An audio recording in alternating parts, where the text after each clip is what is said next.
Okey-doke.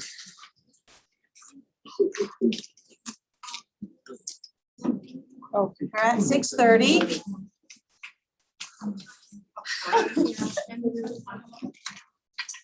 Wait for everyone to get settled.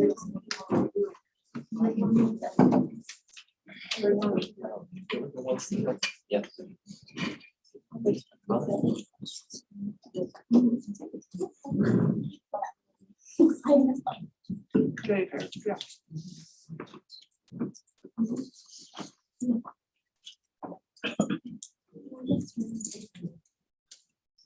Great. Terry, are we all set to go? Great, thank you so much. I'd like to welcome everyone here to our November school board meeting. It's really great to have so many concerned people here in the room with us. Thank you all for coming, and we look forward to hearing from you.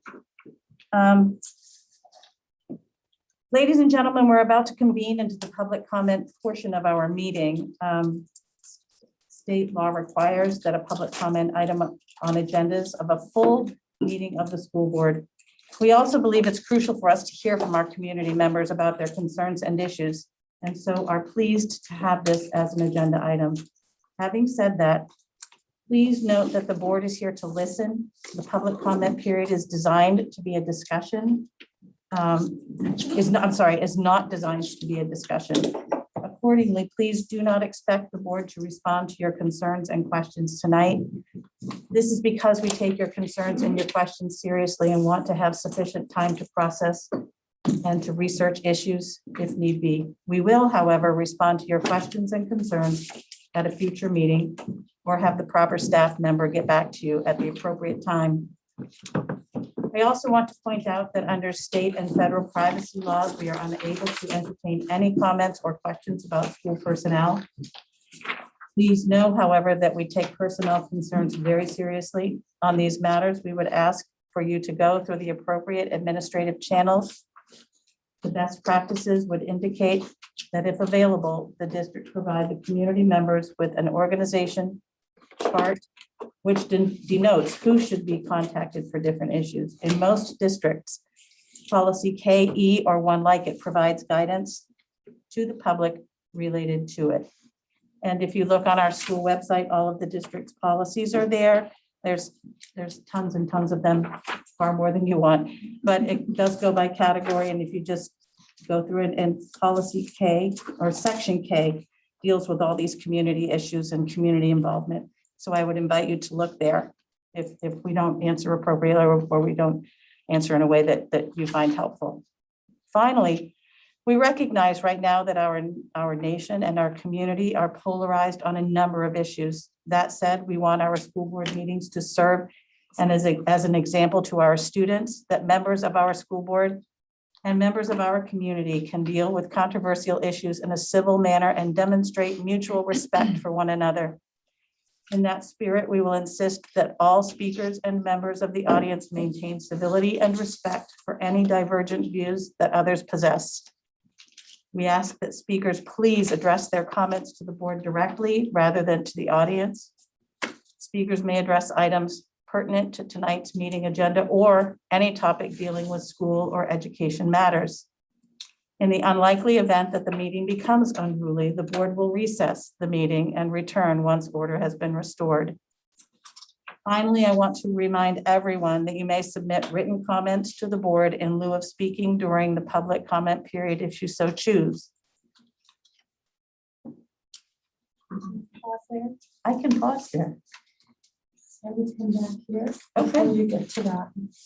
Absolutely. So we will move forward. We now are going to do our introduction of the board and our board members. First of all, I'd like to welcome, we have two new board members tonight. We have Diane Potter, who was elected on Tuesday. She is a Gardner representative, and Ange Pitteroff from Randolph. So I'd like to welcome both of these ladies to the board.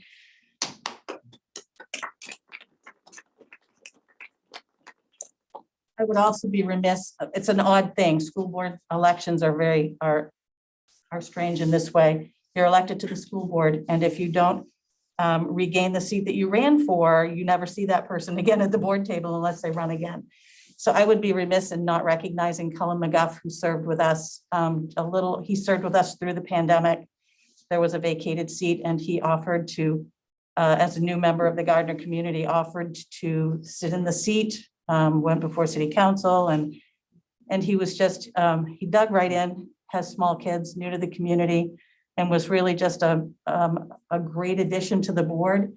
We'll miss him and I hope he's watching tonight. Cullen, if you are, thank you so much for jumping right in, diving in during a pandemic and being such a great member of the board.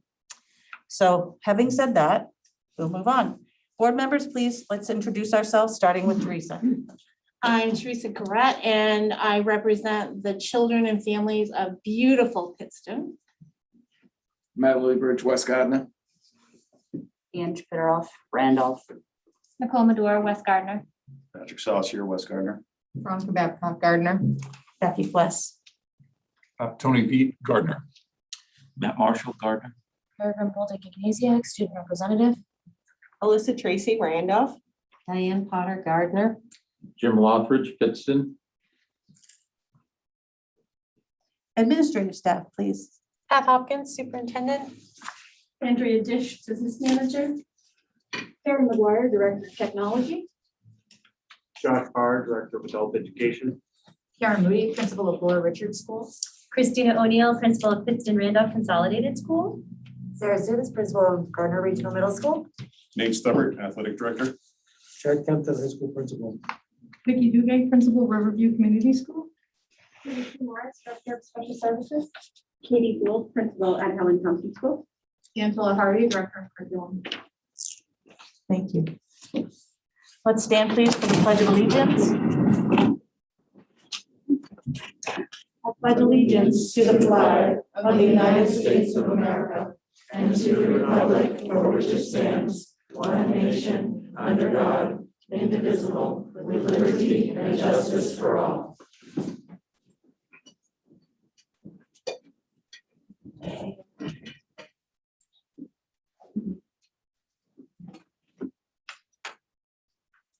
We're now at the public comment portion of the agenda. We will entertain, Pat and I discussed a little bit, and there's many of you here. We're going to start with 20 minutes because we have a big full agenda as well. 20 minutes for public comment. We will assess it at 20 minutes. I would ask that traditionally we do 2 minutes per speaker. And I'm hoping that there's someone who would be willing to be the timekeeper, Jim. You're so good at it. All righty. And once you've spoken, if you would give others, wait till the end rather than speak over and over again. If you could just allow others to speak so that we get through to everyone.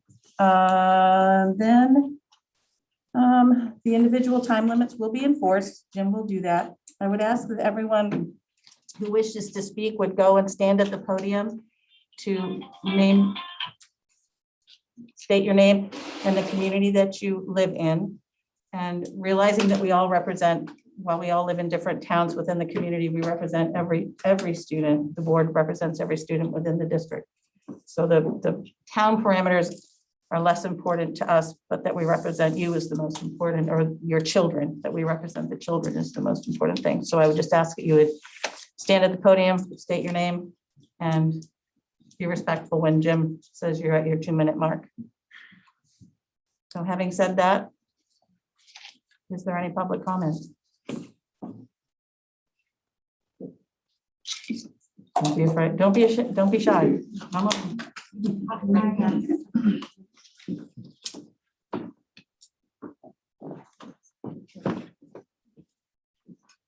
Hello. Hello. My name is Cindy Ryder.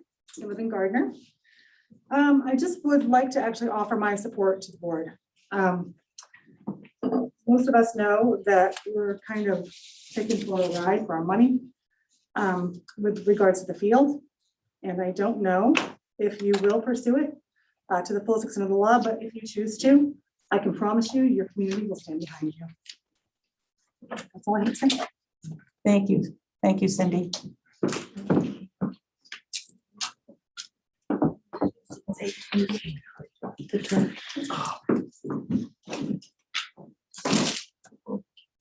Hi, my name's Lindsay Soros and I have 2 girls at Pittston and 1 daughter at Gardner High School. And I'm here to address masking. Big shocker. So I guess I wonder how many of you are forced to mask in your daily routine?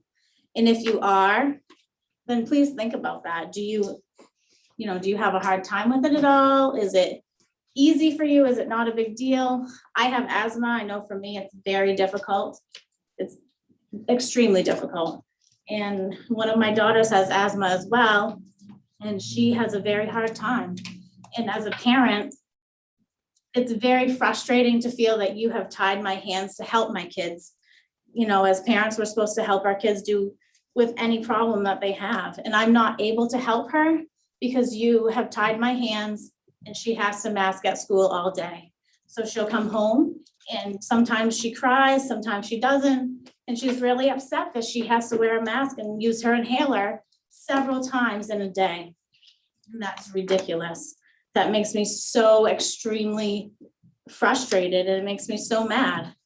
And for anybody that knows me, I'm using extreme word restraint because typically I have a hard time restraining myself when I'm very passionate. When it comes to my kids, I'm very passionate in, having to help them and just trying to do as best I can so that they can have a good day at school. And I find that to be very difficult for them typically, which makes me really mad. And so I just want you to know that until you take masking away, I will be here every single month for every single meeting. And I will not stop ever. I will not be silent and I will not be silenced. So thank you very much for your time.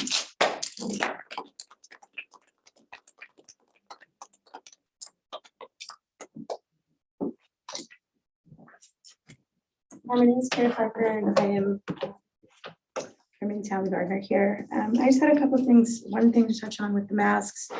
I have taken 2 of my daughters out of school. My son is a senior this year and he'll be completing his year with his mask. But I do have a couple concerns with the masks because I had one child also with asthma and I have one that was coming home sick every single week at the time of the 2 days that she was going. And being sick for the whole weekend, coming home feeling dizzy and headaches. And it's concerning to me that we want to follow the science and that's fine on the one hand, but if you are taking privileges away from kids who are not vaccinated, if they have an exposure and you're allowing the child who's been vaccinated, even though they can still transmit they can still transmit COVID, they can still be sick from COVID. That really is discriminatory, okay? And I think that's something that we really want to look at. My son plays sports and he had to be quarantined this year. He was exposed to a child who had been vaccinated. So I think that this practice it's very concerning to me. And I'm not sure exactly how we're making sense of this. That what you're telling our kids is that you don't have to quarantine if you're vaccinated. But the kids that are, because you can pass things along. 15 seconds. Okay, the next thing that I have is in regards to the, so that's one major concern. And the next thing is my daughter, who is a junior. And the grades that were accepted, the end of the year grades, which I know has come up and I'm not sure exactly. I know she had sent Running out of time. she sent a message and didn't hear back. That was an email that was sent to the school board. And I hope that we would review that policy because she had a 4.0 grade point average. And those grades weren't counted.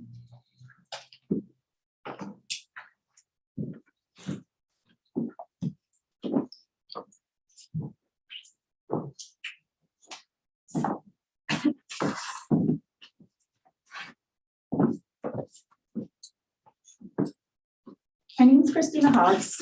I am a resident of West Gardner. I have 3 kids. One I am currently homeschooling, minus she taken band at the school.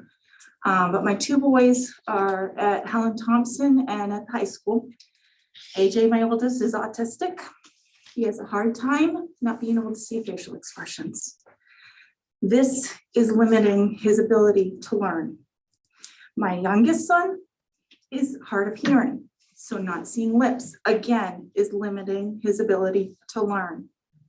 I know from personal experience myself, I get headaches just wearing it for an hour. I gotta wear it when I go to work, I do it, don't like it, but I come home feeling sick. So I can just imagine how distracting it can be to the kids. But I do want to stress that I thank you all for what you've done. I understand the predicament because of the double standard between not wearing masks and wearing masks, the different rules that set forth, and you're just trying to keep the kids in school. What I'm hoping to learn tonight, and also being here present, just making, my wishes known, and the fact that this is impairing kids' learning. I would like to learn who higher up is the best one to go to, because obviously your hands are tied. You've got to follow the rules of what's given to you. So we need to take this higher.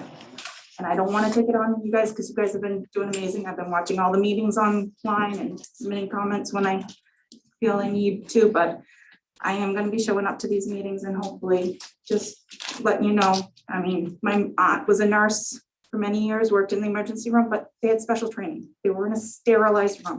They weren't going from room to room and going to the bathroom with the same mask on. These kids don't know how to properly wear a mask. They're wearing germs on their face all day because they go to the bathroom, take down their mask, then they're washing their hands, and they've got all those germs stuck there, and it's just gross. So I just want to thank you again, and just made that known. Sorry to give you a warning. And I can't shut my phone off. Well, we've done it. He's fired. We're trying hard. We're not perfect. Anyone else would like to speak?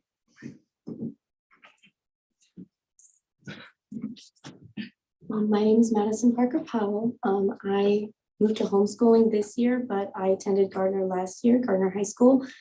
And with COVID, I was really struggling. It's my freshman year. So I guess I didn't really get the high school experience, but my freshman year, I was doing really good before we had to move into all online. And then when we did, I actually did even better. I was able to do my assignments when I felt well enough to do them. And I've struggled with my health since I was 8 years old. I've had multiple infections every year. I had a tumor when I was 8 years old, and I've really struggled academically because of this. But that spring semester, when I was able to do everything when I felt well enough to do it, and the attendance was not required, my grades, my lowest grade that year was a 97, and my highest was a 103. And it was really disappointing to find out that those grades wouldn't necessarily be counted like normal grades. And I had shared those grades with scholarship applications, and I've had multiple colleges in contact with me. And it's very disappointing that those might not be counted like normal grades. And I don't even know how exactly those grades are being counted. And it would make a huge difference for me to know what those are being counted for, and if I can present those to colleges in the future. Thank you. Thank you.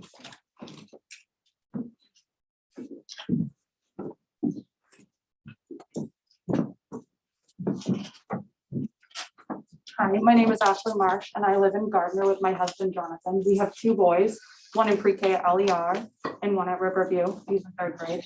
I'm really concerned about the masks myself as well. My son's having a really hard time in pre-K, understanding his teachers, sounding out words. It's just, he's scared to go to school a lot of times because he doesn't know their faces. He doesn't see his friends' faces. He can't play tag on the playground.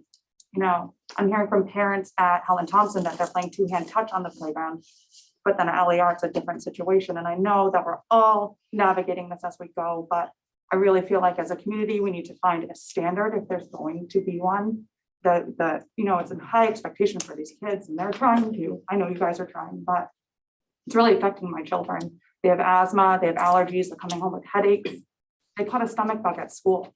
How are they catching a stomach bug? masking because it's supposed to prevent the kids from getting sick, but they're still getting sick. So, you know, we want to follow the science, but at the same time, what science are we following? What rules are we following? Who is setting these rules for you guys? I really, you know, plead with you guys to consider the fact that parents know what choices are best for their kids, that we do weigh our pros and cons, and that you stand with us and let us do what's best for our community. I really do think that if we take the masks off our kids, I don't think you'll see a rise in cases. I really don't think you will. Thank you.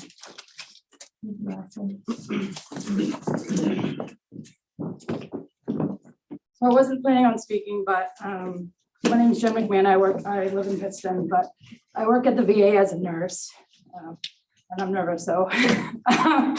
But I want to take a different perspective on it. Like, I don't like the masks either, but we do a very strict, like 7-question that we have to answer as an employee before we enter a building. And if we answer it a certain way, it determines if we have to be evaluated by the occupational health before we can go into our various work area. So this would I just am suggesting maybe this is something that would help us lead to not having masks for our kids if we put a little bit more into the parents' hands. It's the parents that need to fill out the survey. It's electronic, so I'm sure we can come up with our own. But the parents have to answer the survey. It gets submitted, and if it says like your child needs to be reevaluated before they can enter that school building, then that should tell the parent that that child should probably stay home. And then with that being said, you know, okay, day 3, day 4, we're still at that point. Well, then maybe they can be evaluated by the school nurse, or they have to go to the public health thing, but at least it's putting it a little bit more into the parents' hands of making the right decision on whether their child should go to school, so that if they're in school, they're not wearing the mask. I don't know if you get my point, but it's just changing the perspective of it, so that if we did something like that, we are controlling who's actually entering those buildings, so the kids that are there don't have even that one little symptom that's a runny nose. I'm telling you, it's really strict at work. And the other aspect of that would be is that if we do show a symptom, we go get a PCR test, the rapid test. Results come back in 15 minutes if we're clear, depending on what department we're in. We get cleared to go, or if not. Thank you, Jess.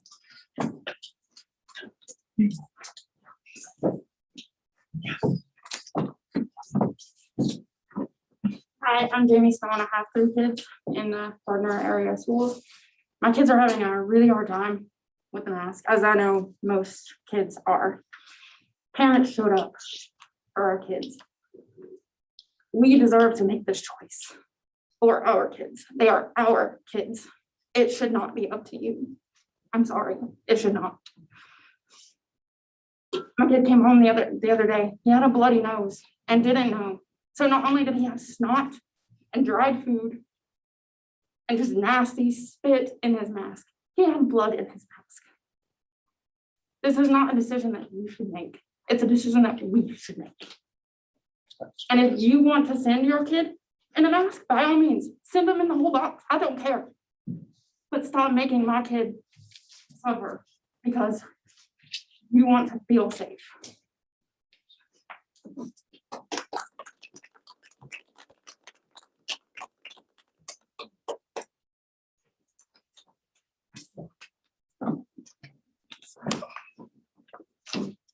I am Melissa Ambrose, and we are in Pittston, but I'm here for my daughter. She's in 2nd grade. We're homeschoolers. In her kindergarten year, we had her assessed or evaluated or whatever for speech therapy, and she has an IEP. And once COVID started, we were no longer able to use those services. So we kind of waited 2 years to hear back from the school system to start start speech back up. And so it's something that I had a hard time. This is actually really hard. Sorry, I'm terrible at public speaking too. So I've had a really difficult time getting in contact with anyone to start that process. And I was finally able to reach somebody today and was told that we're not allowed those services right now. And we need them. So I'm not really sure why we're not allowed to use speech or any sort of extracurricular activities at school. I know kids are playing sports, we're playing different districts, we're having substitute teachers coming in from all over. That's what I need for my kid. Oh, thanks. Thank you.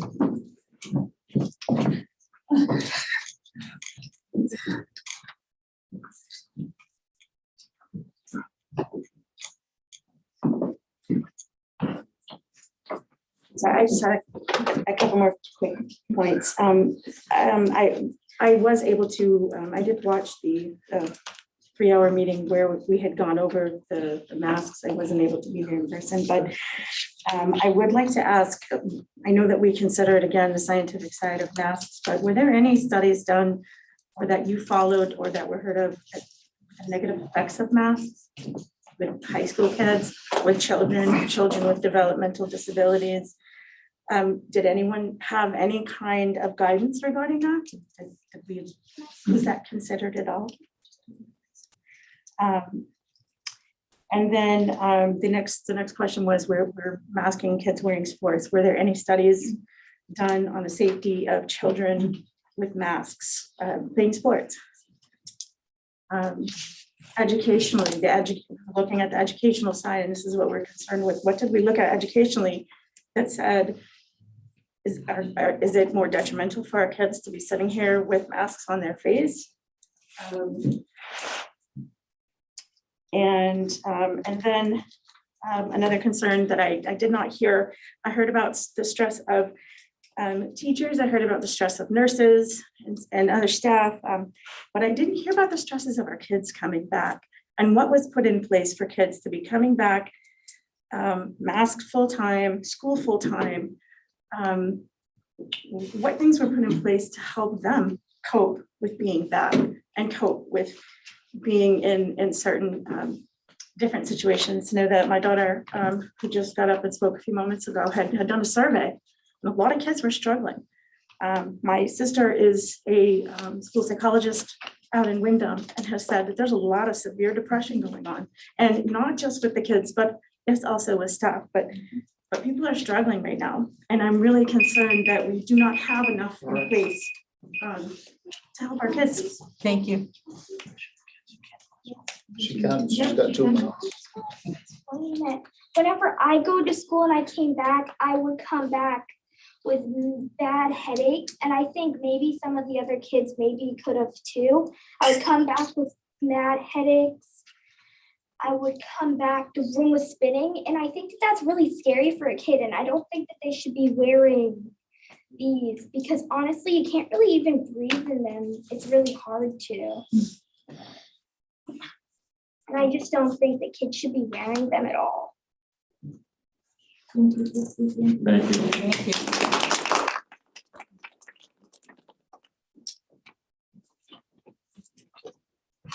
We're at about 20 minutes. I have some emails that I need to read as promised. Dear school board members, this is from Denise Rinderneck. I just want to write in support of the Wade family's letter regarding the issue of spring 2020 grades. For a school board decision to be costing Gardner families literally thousands of dollars in scholarship money is egregious.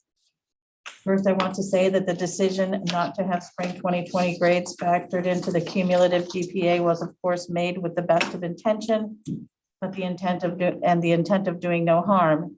It was made so that the students who were struggling would not be harmed by the pandemic.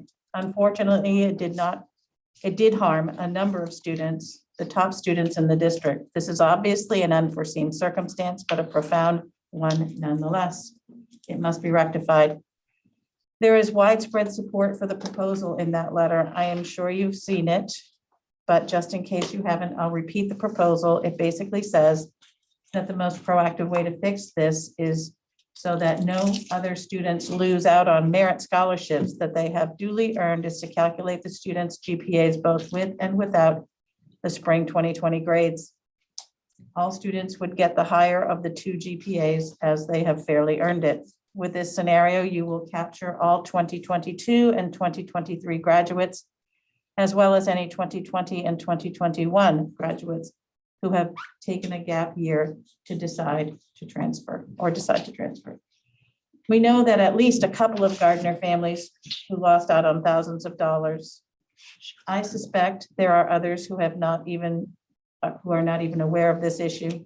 The students and families in Gardner worked too hard to let them be penalized by a decision you made in the midst of a pandemic. Please give this proposal your full consideration. Thank you so much for your time. Denise Redderneck. Dear school board members, I wanted to write to the board to thank you for implementing masking with the Gardner School District and advocate that the board continue to do so in the coming weeks. As a program director for a children's behavioral health school and residential program, I recognize that the decision to ask kids and staff to mask is not easy and that people have incredibly divided feelings about this. As someone who must craft and implement health policy at this time in my own role, I can very much empathize. As an essential worker in a field that is critically understaffed, I cannot afford to be out of work, quarantined for weeks on end each time my children are exposed to a COVID-19. We simply do not have the staff for me to be out. I am needed to cover shifts and manage emergencies. Even more importantly, I am responsible for safety on my campus and minimizing risk for the children in my care. If my children are taking precautions by masking at school, I am protected and so are the children, several of whom are immunocompromised that we care for. The parents of other children who work in high exposure risk fields, healthcare services, industry, social services need to be at work. And to have this added layer of protection for those in their care is critical. Finally, as a parent, plain and simple, I do not want my children to get COVID-19. We have no idea what the long-term health outcomes are for children who get this illness. I appreciate that this is difficult and uncomfortable. Masking is not fun, and it is a scientifically proven way to prevent the spread of illness. Thank you for your time and consideration and all the hard work being done. Sincerely, Blythe Edwards. Superintendent Hopkins and members of the MSAD11 School Board, the Gardner Teachers Association would like to reiterate our stance on mask wearing at school. During the entire COVID-19 pandemic, the Gardner Teachers Association has followed the guidelines of the Maine Education Association, who has followed the guidance of the CDC. Based on that, we believe it is important to continue to support the mask mandate for school. Our priority is maintaining the health and safety of staff and students in order to keep students physically present in schools. As per the CDC, mask wearing decreases the likelihood of staff and students needing to quarantine and therefore maintains the integrity of students' educational experiences by keeping them in the classroom. Until experts advise changes, the Gardner Teachers Association will continue to support the wearing of masks at school. Respectfully, Dean Hall and Alan Yudsnukis, co-presidents of the Gardner Teachers Association. Are there any more comments at this time?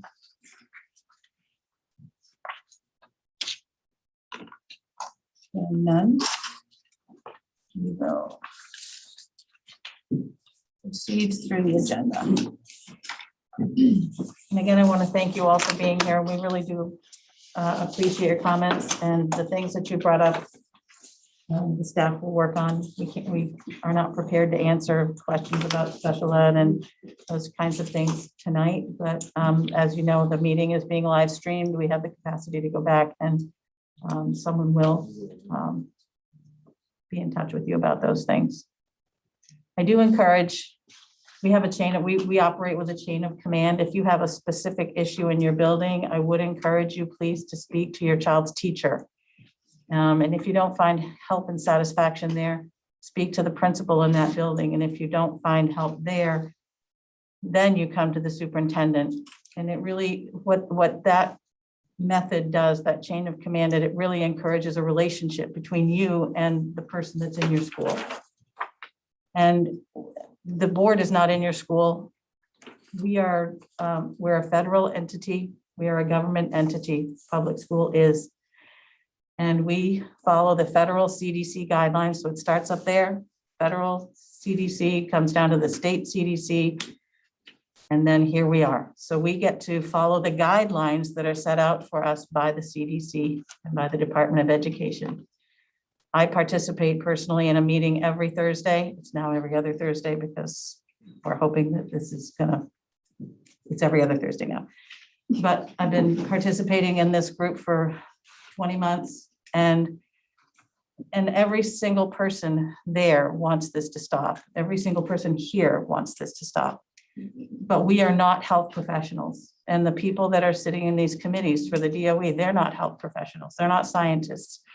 We're not scientists. And we're doing the best that we can do because the belief is that our children belong physically in school. So many children struggle, yes, with masks, absolutely. So many children also struggled with remote learning. And our job is to make sure that kids get what they need out of public school so that they can graduate and move on and have what we would hope would be beautiful, magical lives. And it's not perfect. None of this is perfect.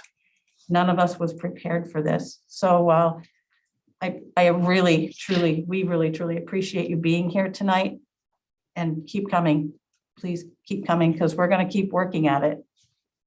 We're doing the best we can with the information that we have. And when you ask, who do we answer to? We answer to the legislature. We answer to the CDC. Those are the governing bodies that regulate schools, all schools, every state across the country. So we're doing the best we can. And I appreciate your being polite, being respectful. Lindsay, I believe you when it's hard not to be respectful. I understand that because when I get passionate about something, I'm not always, my words can be hard. They can be words I wouldn't want my kids to say. So, but I think they say them when I'm not looking. Good for them. So I really do understand and appreciate you all being here. And I hope you'll stay. I just reiterate, we are doing the very best we can right now with a very, really difficult situation that none of us was prepared for. And the analogy I use at home is when you're lost in the woods with your kids, best thing to do is to say, we're lost in the woods together. We're going to navigate out of here together. And we're just going to keep doing the best we can. So I appreciate your respect and that you're here tonight. Having said that, we'll move on with the agenda. Prioritization of items on the agenda and alternation of the established agenda format sequence as needed. Yes, Time I is need tight. to add another executive session. At the end of the meeting, it would be an executive session to discuss labor issues. Okay. And that's 1 MRSA 405, section 6D. Okay. All right.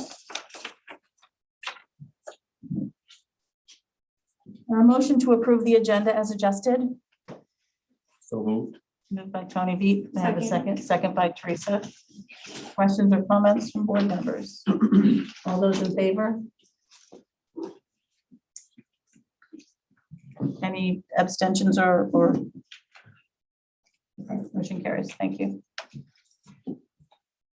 Approval of minutes of previous meetings, the regular board meeting of October 7th, 2021, and the board workshop on October 21st. So moved. Thank you, Alyssa. Second by Nicole. Questions or comments? All those in favor?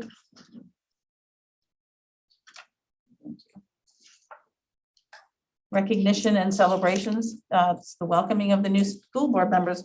I did that out of turn, but welcome once again. Glad you're here. Please keep coming back. We need you. Keep coming back.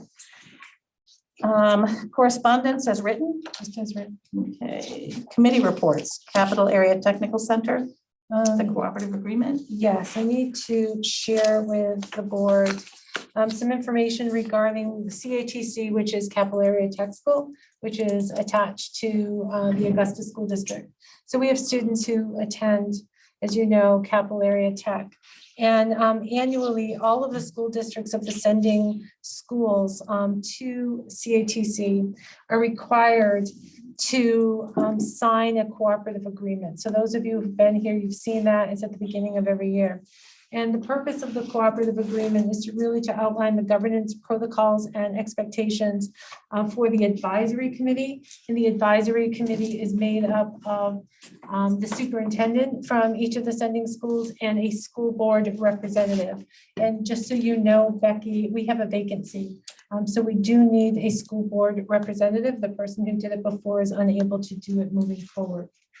So in addition, the cooperative agreement also determines the calculation by which votes will be weighted, so that when we're in there, if there's a contentious item, our votes are weighted. Historically, that calculation has annually been based on the number of slots filled by students. This year, MSAD11 has 66 students attending with an overall enrollment of about 389 students. Therefore, MSAD11's vote is weighted at 16.97%. In 2019, the state changed the funding mechanism. Again, those of you who've been here, you've probably heard that before. They changed the mechanism for career and technical education schools in Maine from an expenditure-based model to an EPS model, which means that we used to have to budget annually money for CATC, and that we would have to pay that money over to the Augusta School District for CATC. Now it's all calculated through the state funding formula. So we don't have to budget anything. The money is directed directly to them, and it is based on, it's like an expenditure model. Whatever they spend, that's what they get back, which is actually very different from us, where we have, right, a preset amount, and then we only get a percentage of that. So they actually receive 100% payment for their expenditures currently. So we are now being asked to finalize the cooperative agreement for 2021-22, sorry. So we're looking at this, the advisory committee. And what we've learned is that we now need to add a section in which we would have a formula for any cost or any expenditure that we want to incur above and beyond the EPS model. So let's say that there is a additional staff member that we want to pay for that has not historically been paid for through the funding formula. We need to have a mechanism in which to distribute that cost equally, equitably across the sending school districts. So options are to use the same calculation as the weighted votes, where we would make the determination would be based on the number of slots or the number of students attending. I would suggest that if we pursue that we use like a 3-year average. And so it's not an annual enrollment. There's a 3-year average. So there's kind of like a sliding scale a bit. Another proposal is to use the district's total student population.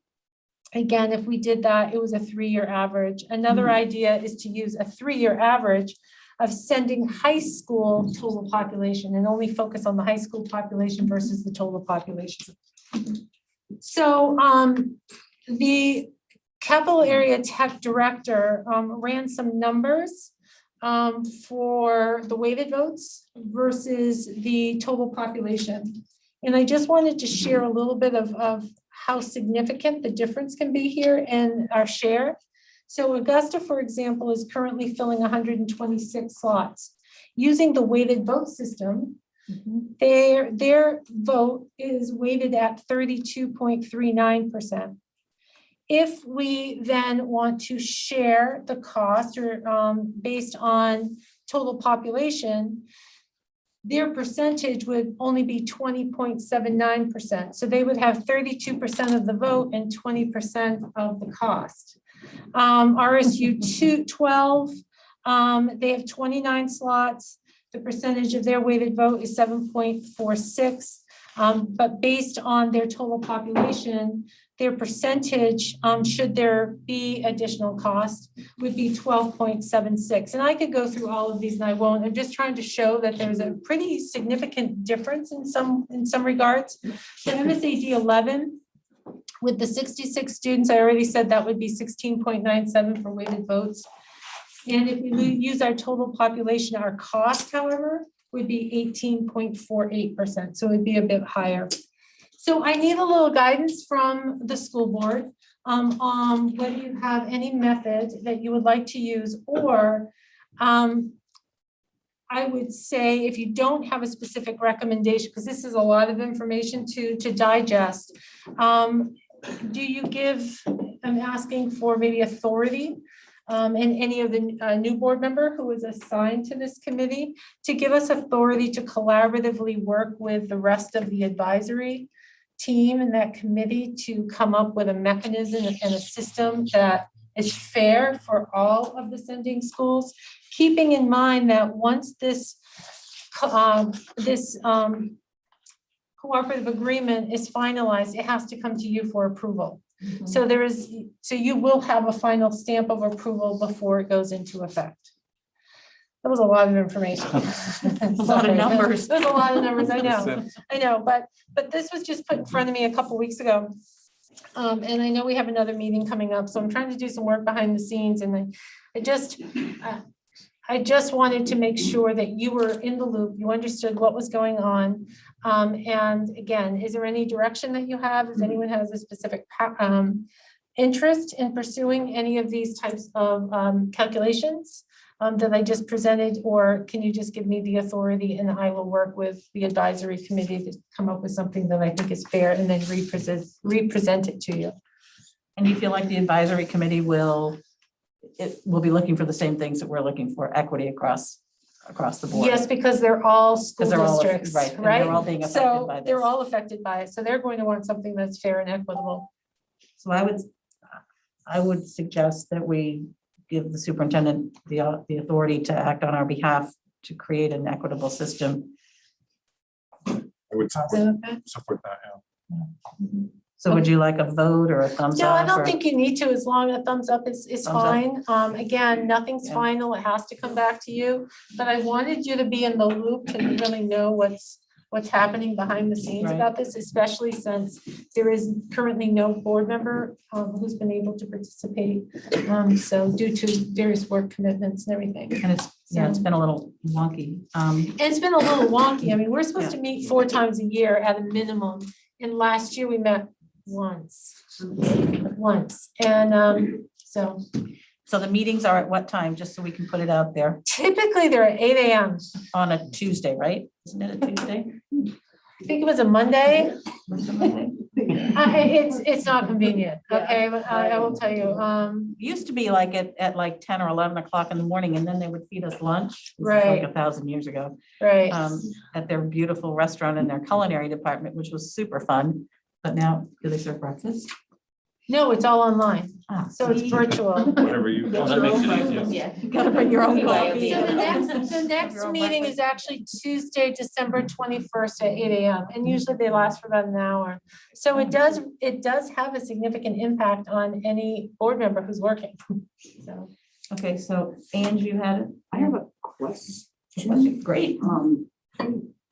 I want to make sure that I'm understanding what you were putting out is that the CATC administration is trying to figure out how to equitably apportion the total cost of their running, and we're in between our relative share of the student body versus the relative number of people in the population. The school population, and it's Number of total students within the school. correct. Yes. Correct. So like in our district, it would be shy of just 2,000 students. And that's just But district-wide. it's actually for any cost above and beyond EPS. Okay, so EPS is going to pay for the majority or all of their regular funding, but if we want to do something above and beyond, and I think this is really rare. I don't expect that it's going to happen on a regular basis, if ever. And of course, the advisory committee would have to approve it as well. But it's for anything above and beyond that. So, you know, we're going to hire an extra ed tech, for example, or something like that. Jim? That was my question. What specifically would be the above and beyond? You just mentioned ed tech. Yeah, they felt that they needed an additional ed tech that is Anything not else? typically part of. Equipment or Most of the facilities? equipment is all taken care of. So in communication that I received from the director, he thinks it's unlikely that it would be common to have an expense above and beyond what EPS already pays for. However, our cooperative agreement must include the calculation. This particular program, it interests me greatly. I went through a tech school and my grandson's in that tech school. So I want to make sure.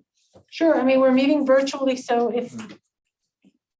Is there someone here who's, I mean, Jim, is there an offering in there? Yes, I am. Oh, okay. I've only told you that for 2 years. Yeah, well, I didn't I think know you it meant isn't it. on your radar all the time, but I think this is an important program. Okay, and actually, I didn't pick up what you were putting down because I thought you were subbing a ton, so I didn't. I Oh, had I a will different picture of what's happening, but if you easily- want to do it, I think that's I will great. easily take a day off from subbing. That's no problem. Okay, I will. you're our man. I will forward your name along to the director. That'll be fine. Great. Thank you. And so we could log in on December 1st at 8 AM and see, or 11 AM and watch the meeting and participate, or no? No, it's 8 AM on the 21st, and it is not an open meeting, no. It is only invite only for members of the advisory committee. So Jim would be invited, I would be invited, but it's not open to the public now. Jim, thank you.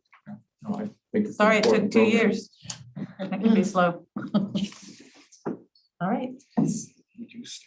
So to move on? Yes. Great, thank you. Let's see, curriculum committee. Curriculum committee met on the 12th of October. I was unable to attend due to a family emergency, but Becky was kind enough to chair the committee that day.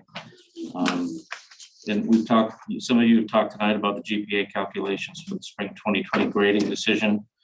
We discussed, or they discussed, that particular topic at that meeting.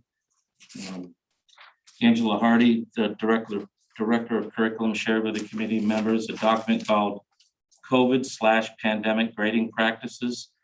And she provided some historical context for the spring of 2020 term. The document outlines the concerns raised by families like this evening. The document was also shared on the screen and included in the recording of the meeting, which is online, I'm assuming, Terry? Yes, it is. So those of you that are, there were some recommendations put out that during that committee meeting. If you'd like to go back and watch that virtual meeting, you certainly can. It's on the website, the MSAD11 website.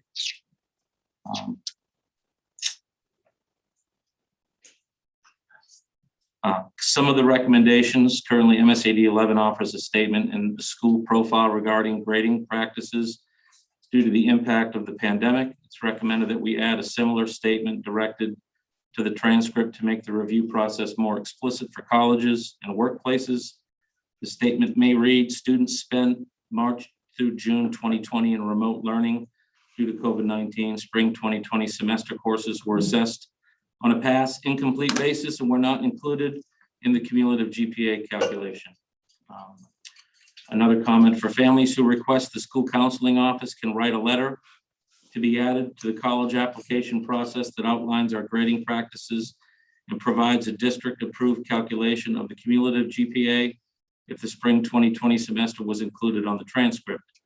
And finally, while information represented in this meeting is available in the Garden Area High School Student Handbook, and aligns with policy, additional communications of grading practices, spring 2020 grading, community service hours, transcripts, and academic recognitions will be sent to all students in the 2022 and 2023 graduating classes by the principal and the director of curriculum. Anything you'd like to add, Angela? The letter is being reviewed and that will be sent out shortly with clarification and direction as to where this information is all housed. And just clarification that anyone who feels like they want that district approved, and it's district approved because calculating GPA is actually a fairly complex process because certain classes receive different weights. And it depends on the level of the class as to what weight it gets. And then that's calculated a certain way, and then that builds a cumulative GPA. So it's not just like adding all the numbers up and then dividing by the number of classes and getting your GPA. So the counseling office has developed a letter that we're comfortable with that will allow us to attach it to any college applications, any requests to families that will be officially signed to include the cumulative GPA if the spring 2020 semester was included.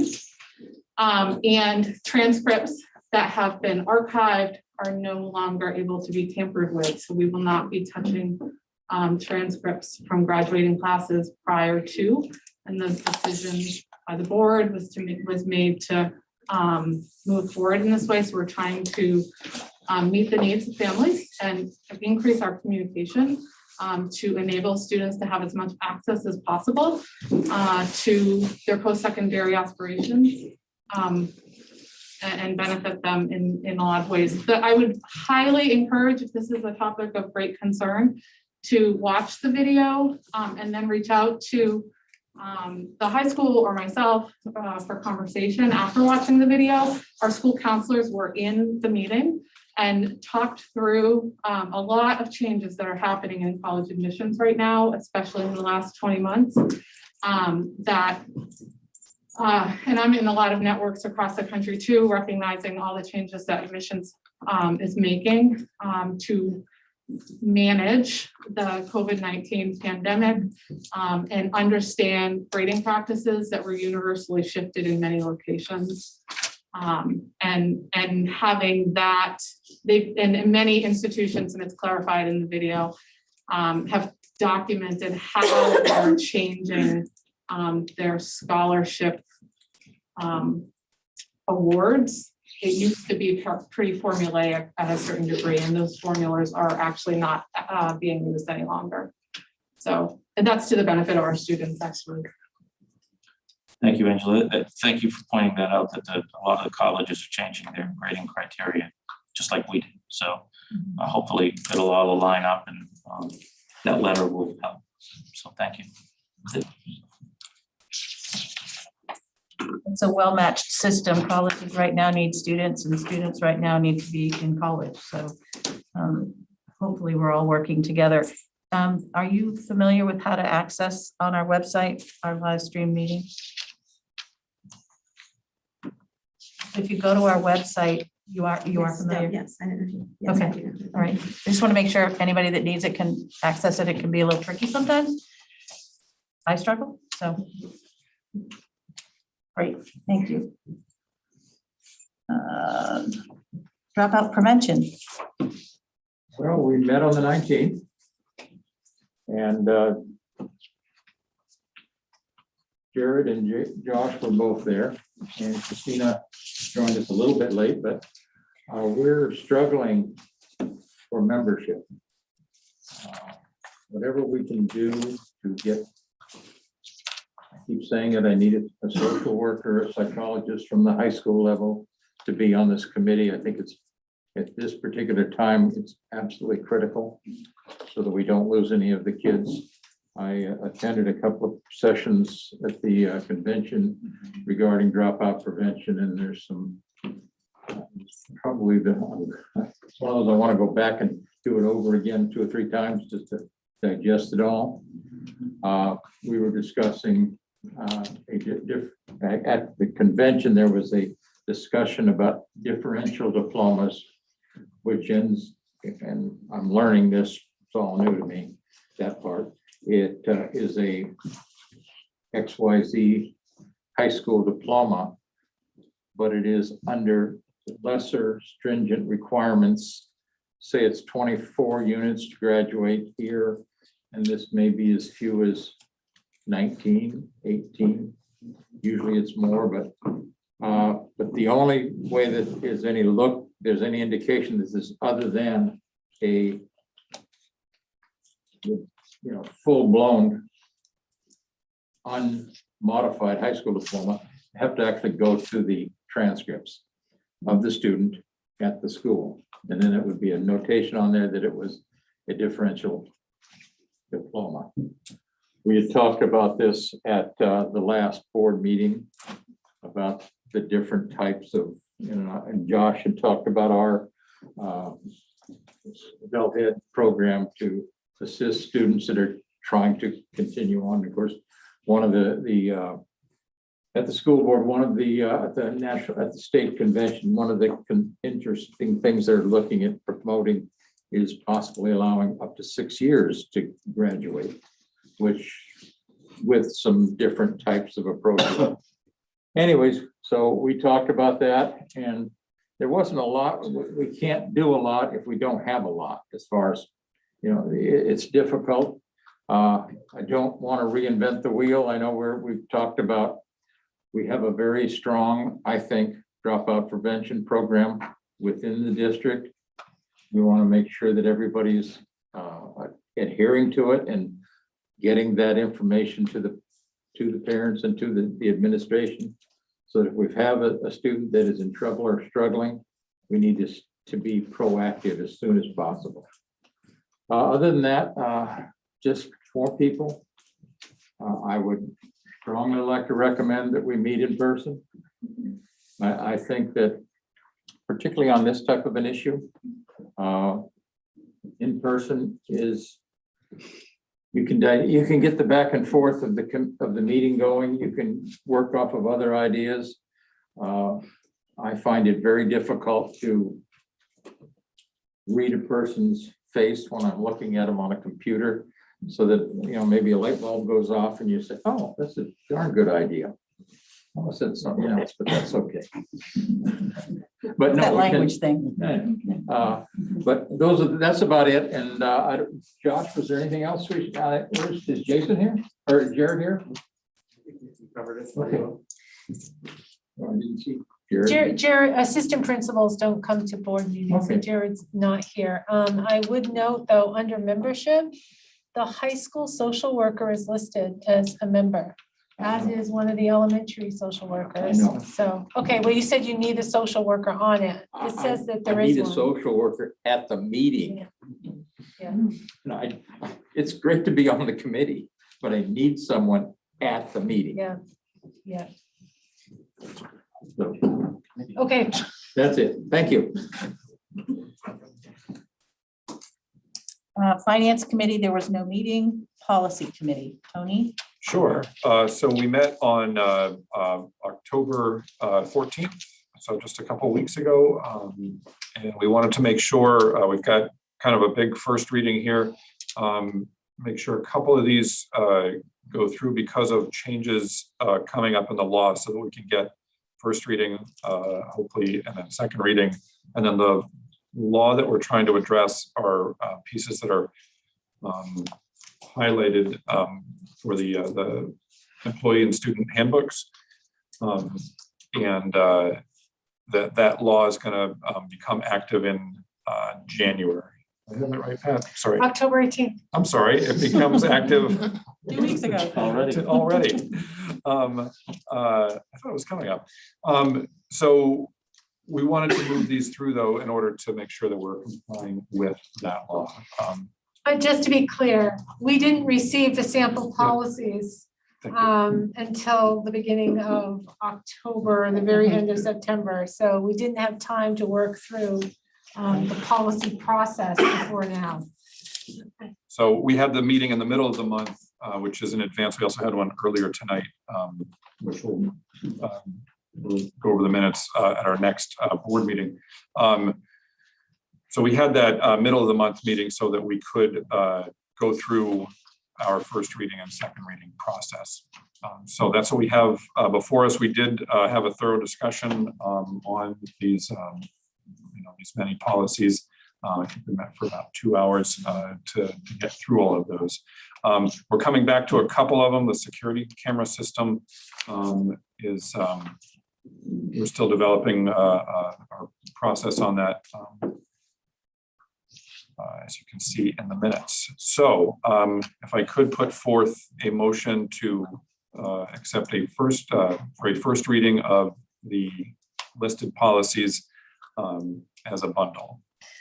Could you include the GBEB that you're rescinding as well? And thank you, and to rescind policy GBEB.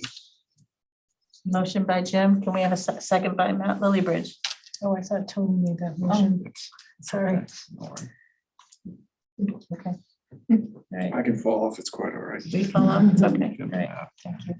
All those in favor? Thank you. Is that an abstention or? Are you opposed? opposing or abstaining? No, I raised my hand. Okay, thank you.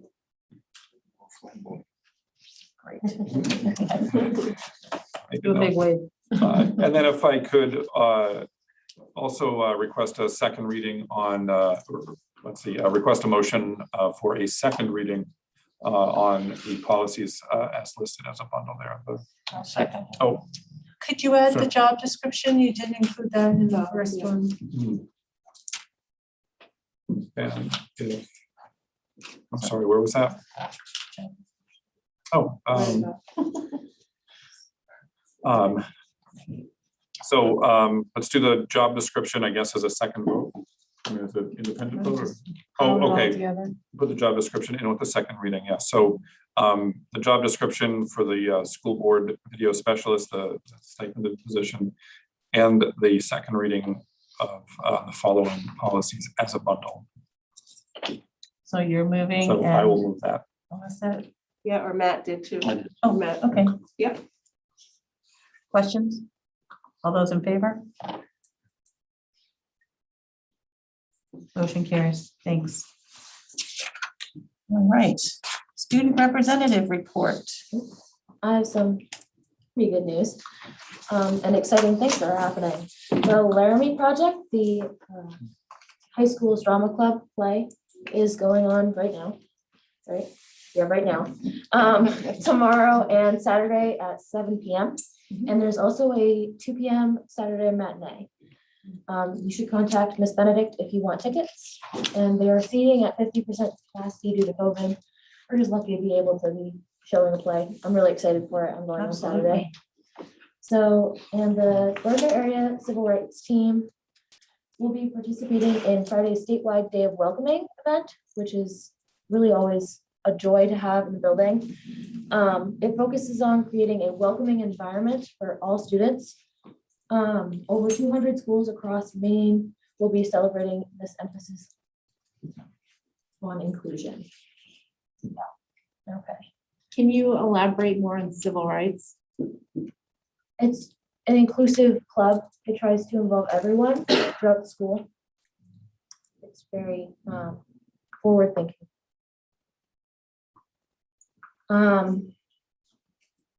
Then I have some cool statistics about the trunk or treat that happened on the 24th of October.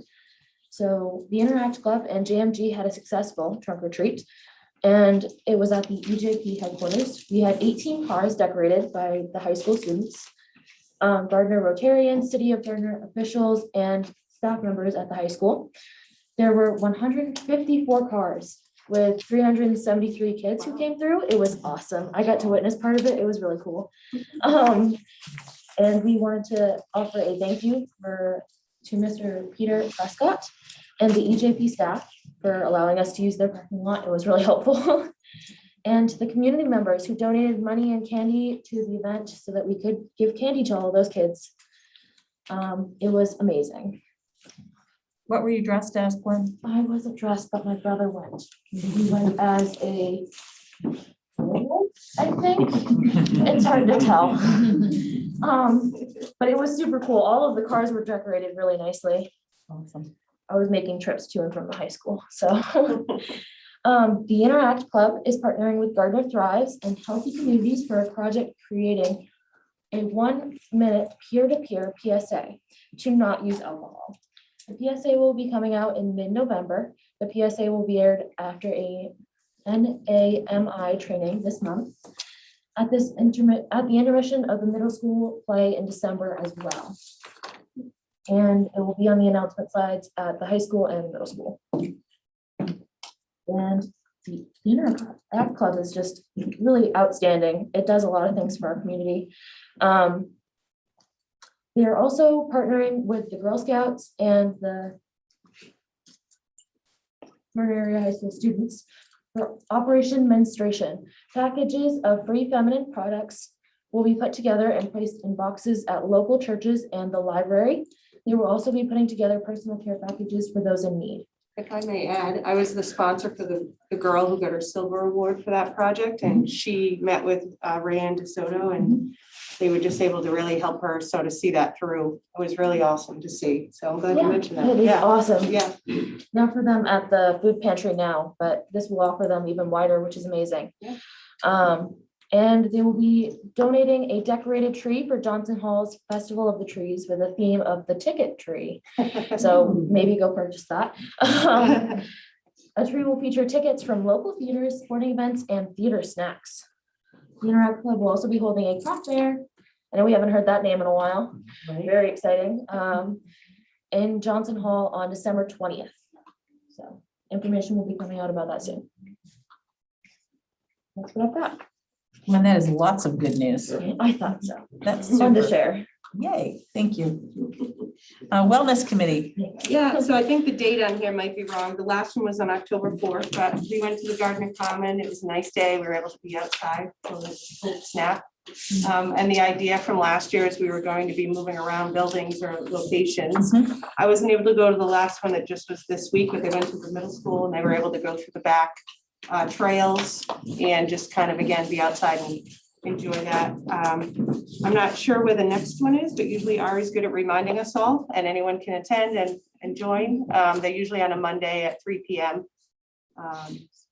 And we've had a good variety of folks who can come when they can come.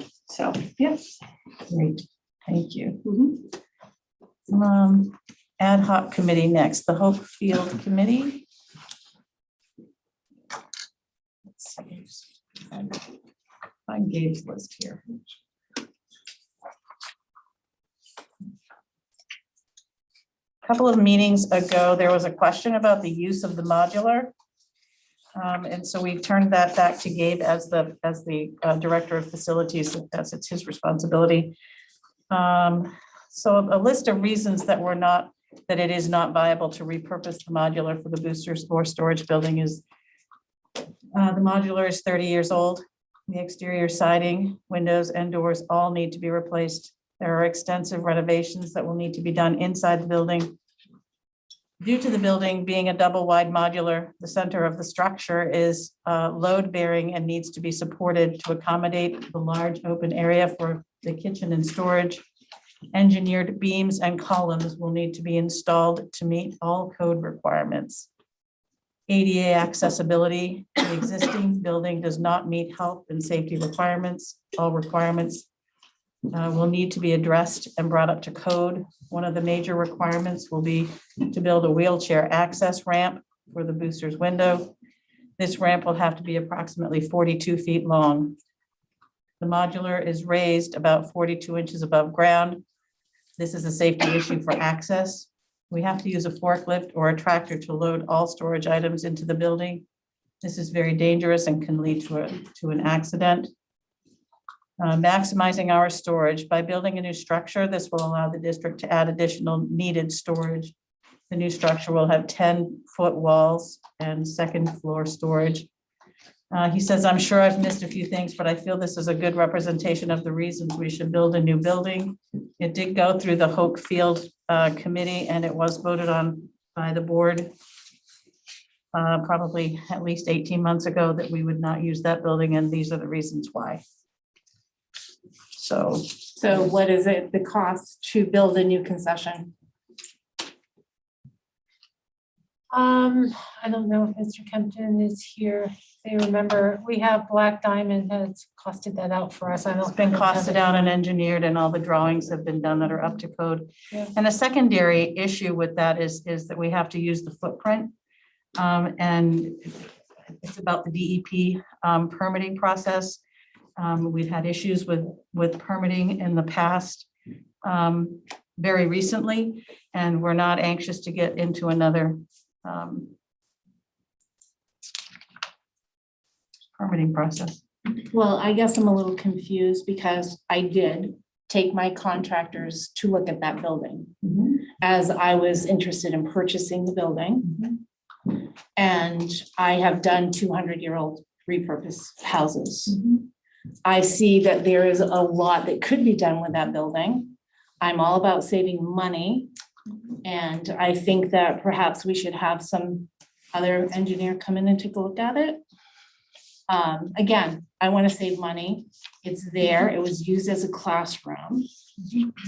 I just think it's a waste of money to throw something out that could still be repurposed to build something new. Chad? So part of the purpose of rebuilding is so that we have a garage area space down by the new turf field so that we can put whether it be the sweepers that we're going to need for the turf, or the goals, or cross nets, or soccer nets, and to have the floor existing building does not work that way. We're trying to sell the building so that we can use that money towards material costs. And obviously, material costs fluctuate on a day-to-day basis. There's several people in this room that are far more experienced in that than I am.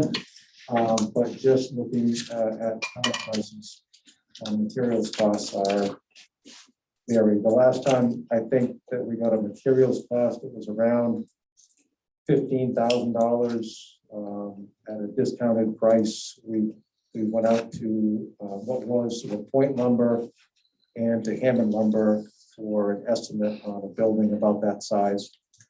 And so if we sell the building for approximately $15,000 that we're looking at, and we buy the materials, and then we get volunteers to help build the structure, then we'd really be at a minimal cost for a brand new building that was designed by Black Diamond Consultants, who was the engineering company that helped us with that turf field project. And it would be a much more suited building for the needs of the facility or the new facility. So that's why we're doing what we're doing versus retrofitting the old one. So when I inquired, it will take at least 3 years before a company is available to move that modular. Building materials have gone down substantially. I was paying $15 a 2x4 in March. I'm now paying $5. So it does fluctuate. With the ships coming in, hopefully soon, it'll drop more. I don't know. I just repurpose things. And if I see a value somewhere, instead of spending the money, and again, I have somebody that's a professional that moves mobile homes. And he said he's out for 3 years. So it's gonna sit there for 3 years. It all depends on who's gonna move it. Plenty of contractors around there that I'm sure if they have a need or a desire to move it, they'll find a way. Pretty few contractors around here are pretty resourceful in what they want to do, and with the trade-out of having it hauled off and repurposed for a monetary amount of say $15,000, we can put that back into a new construction. And our goal would be to help us get volunteers from around the community to help build the new structure based on designs from that's what the committee, we proposed to the committee. That was the direction that we're going in. See if the board wants to reverse course, that's a board decision, but and supportive based on my 3 years worth of involvement in this project and what we're hoping to do with that building. And how old is the building? It's 30 years old. It's like 30 years old. It was there before I got there, and I've been there for 24, so I guess I am that old. And do we have any interest in it? Have you heard from Jillian about any purchase interest at all? I just know that I know several different contractors and people that move modular homes, and they're backed up. I'm just saying. So if we could get money for it immediately, where there's still some value to it. But there's definitely value to that building Right. for the right purpose. I was going to buy that building. People have asked me about it for a hunting camp. They've asked me about it for a rental, modular home rental. There's been a decent amount of interest from folks just that I know in this area. It's just someone pulling the trigger and saying, I want it. So I would buy that home if it wouldn't take me 3 years to move it. I found 2 lots right in the area to move it to. I think it's a steal for the $15,000 for, if you look at the price of materials. It's a win-win in my book, in that we're gaining $15,000 to put towards our new building. And basically almost covering our costs that would help support our boosters program. Putting a new structure there so that our volunteers, when they're volunteering, they can actually watch the games while they're volunteering. So that's another reason why we're positioning the building where we're positioning it. So is this a decision that the board wants to consider reversing? Matt, you had your hand up. Yeah, my view is, I mean, we spent district money on a beautiful football field. A lot of people donated a lot of money, time and effort. And a double wide, from my view, just doesn't fit. New construction, constructed exactly the way we want it, or whoever wants it, where we can snack shack, store equipment. I think that's the way to go. I don't see any reason for, it just doesn't fit. I mean, you can't drive a tractor into a double wide. You can once. I mean, to Teresa's point, I mean, there is a use for it somewhere, but I just think that it's the use, that MSAD11 it's worn out its use. So hopefully somebody will be able to get it moved quickly and buy it. Thank you, Matt. Jim? I couldn't agree more with Matt, even though I would give him more time. But no, I think we ought to That was go ahead. priceless, though. That was good. But anyways, having sold tractors for 40 years, I've seen them in buildings the wrong way. But Teresa's, I think I know somebody who could move it. If you'll see me after the meeting, I think I'll give you the name. They move stuff for me. And Okay. I have no idea if that's legal to do in this meeting or not. Oh, my God, I'm sorry. You guys just take it outside and I don't want to know. Contact the right people when the time is right. So, thank you. Moving on. General information? As written. Perfect. Nominations? None. Health Advisory Committee. Okay, so the Health Advisory Committee met on Monday. There are 14 members to the Health Advisory Committee, as a reminder, and we had 12 present on Monday. So we reviewed data, and the data that we reviewed, I'll walk through it. I know I'm going to go through it pretty quickly, so if you miss something, just let me know. So first, we looked at the MSAD11 vaccination rate for students ages 12 and up, and that percentage had increased by 10%. We went from 55 to 59% to 65 to 69%. The staff percentage went up from 77% overall to 82%.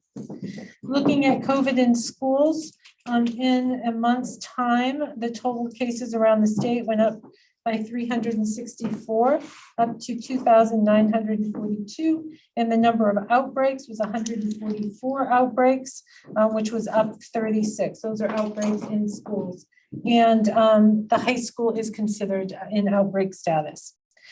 As of last Friday, we had 4 positive student cases, 2 staff cases. Since the start of the school, we had 52 positive student cases and 7 positive staff cases, which was up 19 students and 6 staff. According to the COVID tracker, Kennebec County and the entire state of Maine continues to be in red, where we're considered a high transmission rate. The 7-day percentage was down 0.27% for positivity rates. The active cases were 305, which was down 205 from October 4th. And that was down over the last 7 days. The vaccination rate in Kennebec County was 72.5%, and the hospitalization rate was 7.14%. So we had a very lively conversation. It was a great conversation. It was good. And so Matt, anything I miss, if you would fill me in. So we had a great conversation. And so I thought I would kind of highlight some of the topics of what we discussed. It was mentioned that the school board back in August had really talked about the possibility of phasing out the mask mandate, maybe as soon as November. So it was talked about the possibility of doing just that. And are we at a place where we could begin phasing out the mask mandate? And it was discussed whether to do that across the district or maybe just at the high school and at the middle school. It was noted that approximately 70% of our 6th graders are not 12 years old and have not yet been eligible for vaccination. So if we really want to look at scaling back the mask mandate, then we want to probably focus first on the locations where students have been vaccinated or had that available to them. And so that would not include the middle school, that would include just the high school. The district recently held another voluntary COVID vaccination clinic for students ages 12 and up.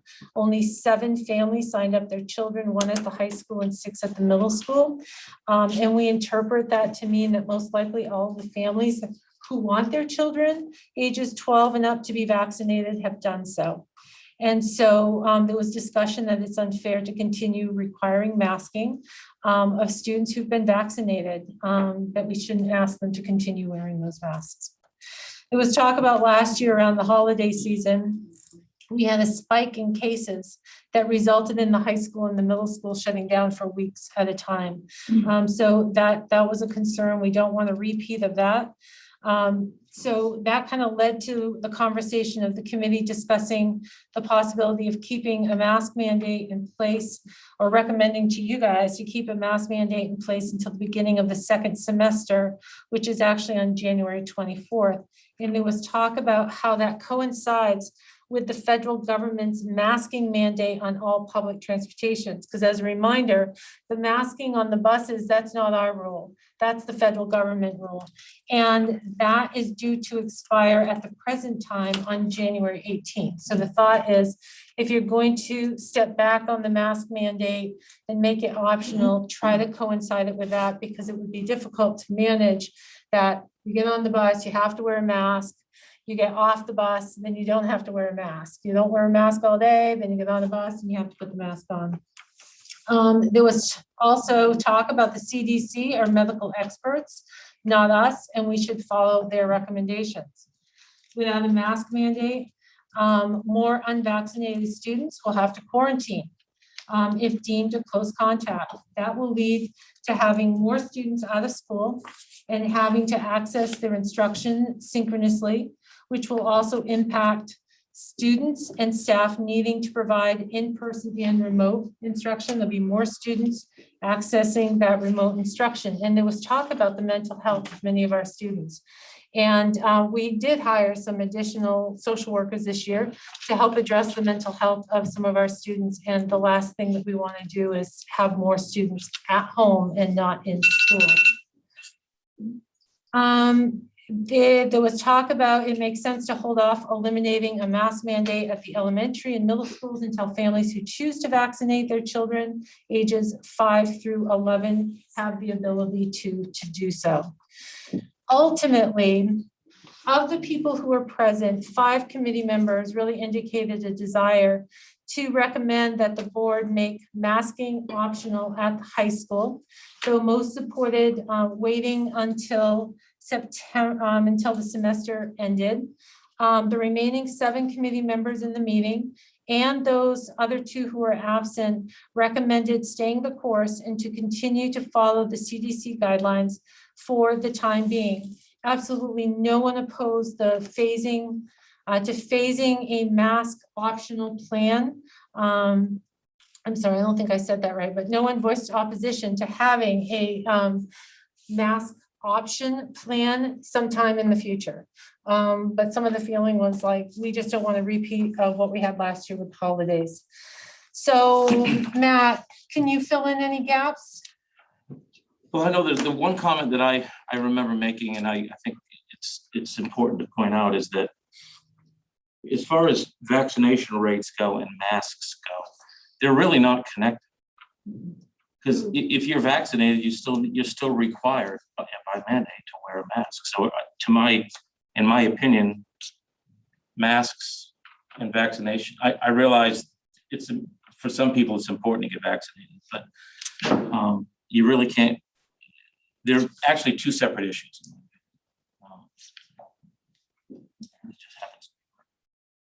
Yeah, I think you covered it all pretty good, Pat. I think it's obvious. I shouldn't say it's obvious, but it's apparent to me that we're probably going to continue to mask. I'm not particularly happy about it because I think it's a parent's right to make decisions for their kids. But in saying that, if there's any light at the end of the tunnel, I think that phasing in is a really good option. And I think given what happened last year with the spike during the holidays, if we're going to do any phasing in at the high school level, it probably does make sense to do it after the holidays. We're getting there. Little bites. It's hard. I get it. It's hard. I have a son that's masking. He actually had COVID.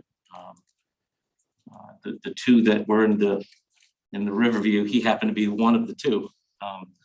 But just to Becky's point earlier, just have some patience. I know it's hard. We're all in this together. If somebody was to ask me right now what my vote was going to be, I would probably say that I would vote no masking at all. Given my vote on the last big masking meeting we had at the little theater. So yeah, I think you covered everything. I would provide clarification I know it was a question that was actually asked earlier, and it has to do with our response to positive cases. And so we have to follow it's called the SOP, or the Standard Operating Procedure, that is put forth by the CDC and DHHS, and we are required to follow that. So whenever a student is deemed a close contact, the nurses are following that SOP and they are putting that in place. And so, yes, not wearing a mask would make us broaden the distance between the person who's positive and the close contacts. The range would go from 3 feet to 6 feet, which could potentially put more students in quarantine. And I would add that something else that came up that I shared actually is that I've received phone calls from parents who are upset when their child is put into quarantine. And the reason that they're upset, it means that they now have to stay home with their child. And there's just real fear that if that happens frequently, they're going to lose their jobs.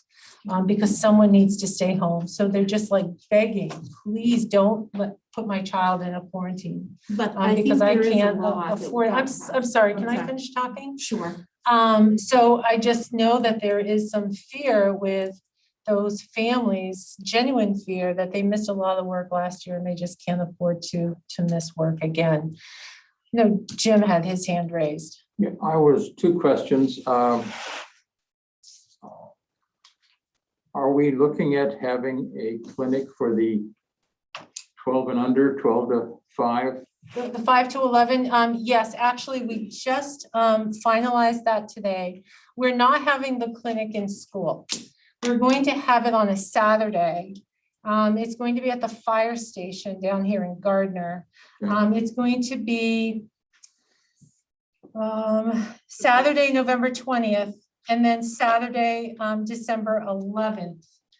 Would be for the second shot, because we feel like for the younger students, if a family chooses to have their child vaccinated, parents are going to want to be with them most likely. And so to have it done during school, during the workday would prevent parents from having that access. So we felt it would be better to have it on the weekend. So it's the same pharmacy that we've used in the past for the other clinics, but it will be held at the town. Also, on the 13th and the 4th, so November 13th and December 4th, at Elfond Health Center in Augusta and at Mid-Coast Hospital. Both of those entities are also offering clinics, pediatric vaccination clinics. I've seen vaccination clinics within the school because I've been there when they've been doing it. And it's, you know, they just pull this class, come on up if you. Are we going to give some sort of a time frame for, are we going to have 400 kids standing in line to get a vaccination, or are we going to give out, you know, come at, if you're in 4th grade at the LER, be here at 9 o'clock or something like that? I don't know. Well, we're not doing it at the school. It'll No, be I done know at the that. I fire understand department. So we will ask them to sign up and register. And so they'll need to register, and then it will be up to the pharmacy to decide how to do that. Okay. And then my one other question then, if, as far as contact tracing is concerned, if we have, and I'd like to see us go to no masking. I will vote for it until we can get all of our K through K-12 vaccinated. But if a parent chooses not to vaccinate their child, that's their privilege and so but anyways, if we are contact tracing and Johnny is vaccinated and taken care of, and Janie over here comes down with COVID, if they are, and they're not, neither of them are masked, if they are within 4 feet of each other, I realized I'm picking that number specifically, does Johnny have to quarantine if he's vaccinated? If you're wearing a mask and No. I heard you, just a second. Okay.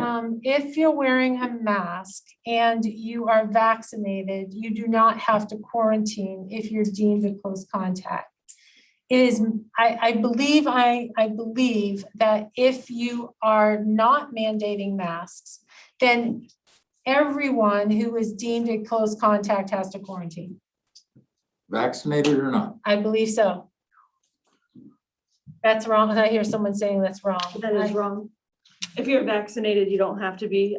My son was actually at a house where the mother tested positive and the son got to go to school and was in contact with everybody. And his mom he stayed there all the time and he got to stay home and he got a negative test. So no. Right.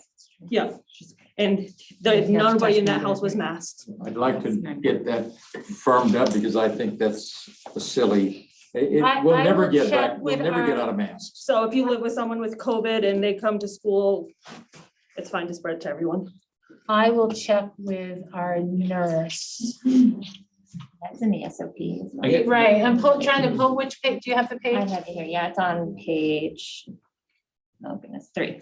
Page 3, Yes, and what does it say, if you have it right there? I do. It says fully vaccinated close contacts do not need to quarantine unless they themselves become symptomatic. However, fully vaccinated close contacts should be tested immediately if they develop any symptoms and/or 5 to 7 days following exposure and wear a mask until they receive a negative test result. So that's masked or not masked. Okay, Okay, so okay.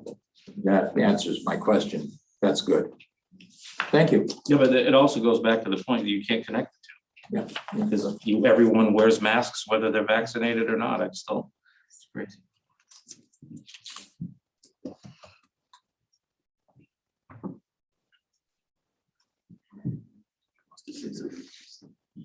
Pat, is one other thing I'd like to mention too. So we talked about the phase-in plan and you know, eventually we would like to be able to get it down to the elementary level schools.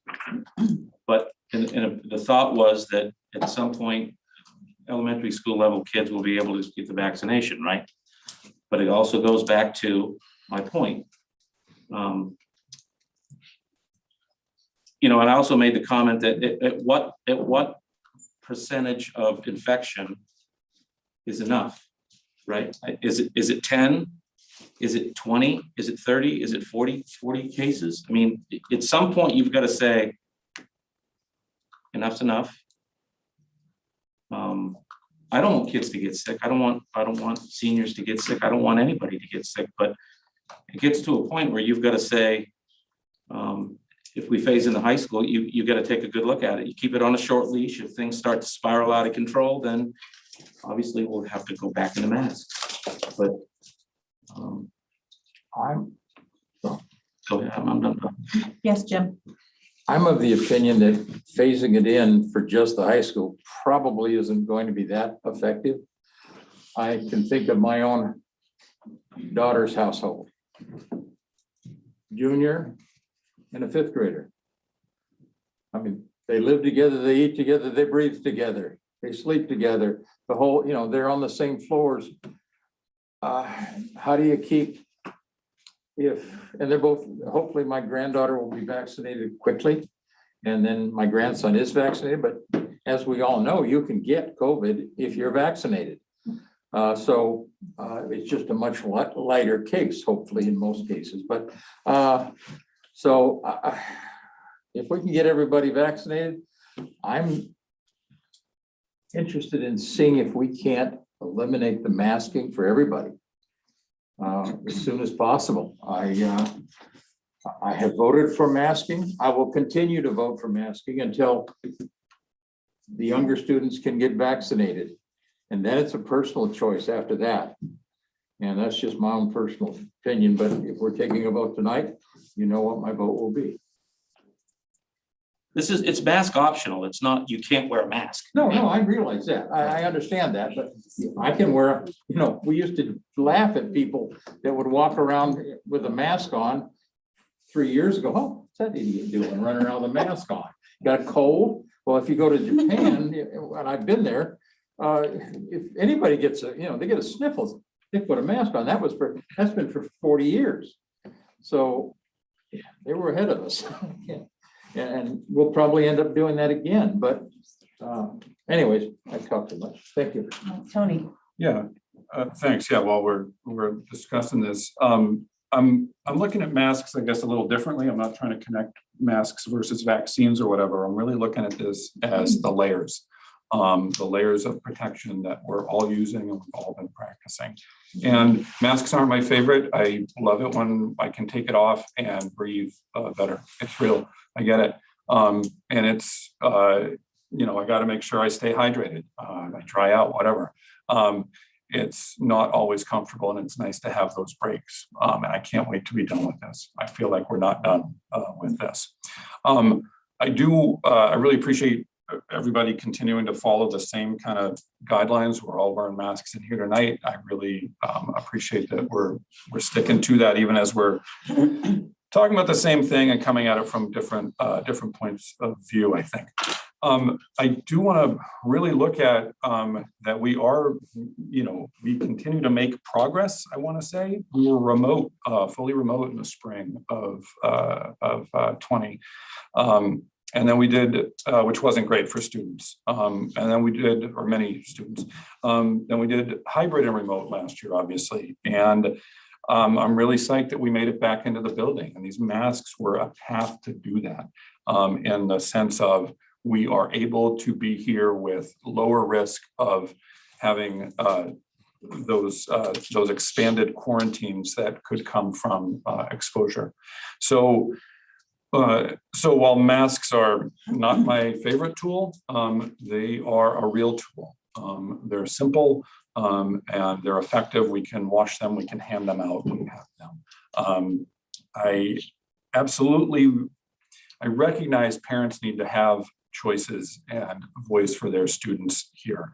I'm also thinking of we are still protecting those who cannot protect themselves. So there are those that are impacted by wearing masks. There are those that are significantly at risk if we don't wear masks. And that safety piece is my bottom line, that we are protecting all the students in the district, including those that can't get vaccinated yet, and those who have higher risk. And I want to continue to have this discussion. I'm glad we're having this discussion. But I really see this as a tool that we are still using to keep students in school and to minimize the impacts on mental health and to maximize the academic experience of students. Thank you, Tony. Teresa? So I wasn't here for the last board meeting. Family called me out of state. However, I was very impressed with the display that the couple did about the oxygen level. And I really think we should really take that more into consideration as well. And also, the wife got to talk for 2 minutes and the husband didn't get to. So I was kind of concerned why, if we're giving everybody 2 minutes to talk, why they each didn't get 2 minutes apiece to explain further what the demonstration was. But I was very impressed by the demonstration, and I think we should take that into consideration when we vote.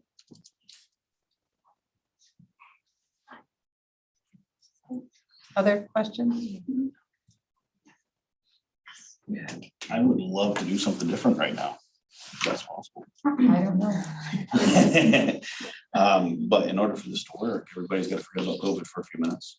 And let's just take a little field trip. There's a reason behind this, and I'll get to it at the end, but imagine yourself at a huge art museum. Something, no masks, no COVID precautions. So let's forget about all that stuff for just a second. Go into this art museum, there's sculptures, there's paintings, there's frame photography, black and white pictures all over the place, beautiful. But in the center of this art gallery, there's a huge painting and it's being suspended by God knows what, it's just there. And on there, there's brilliant colors. There's red, there's white, there's blue, there's green, there's yellow, all these different colors. And right in the center of that painting is a black line that's painted across it.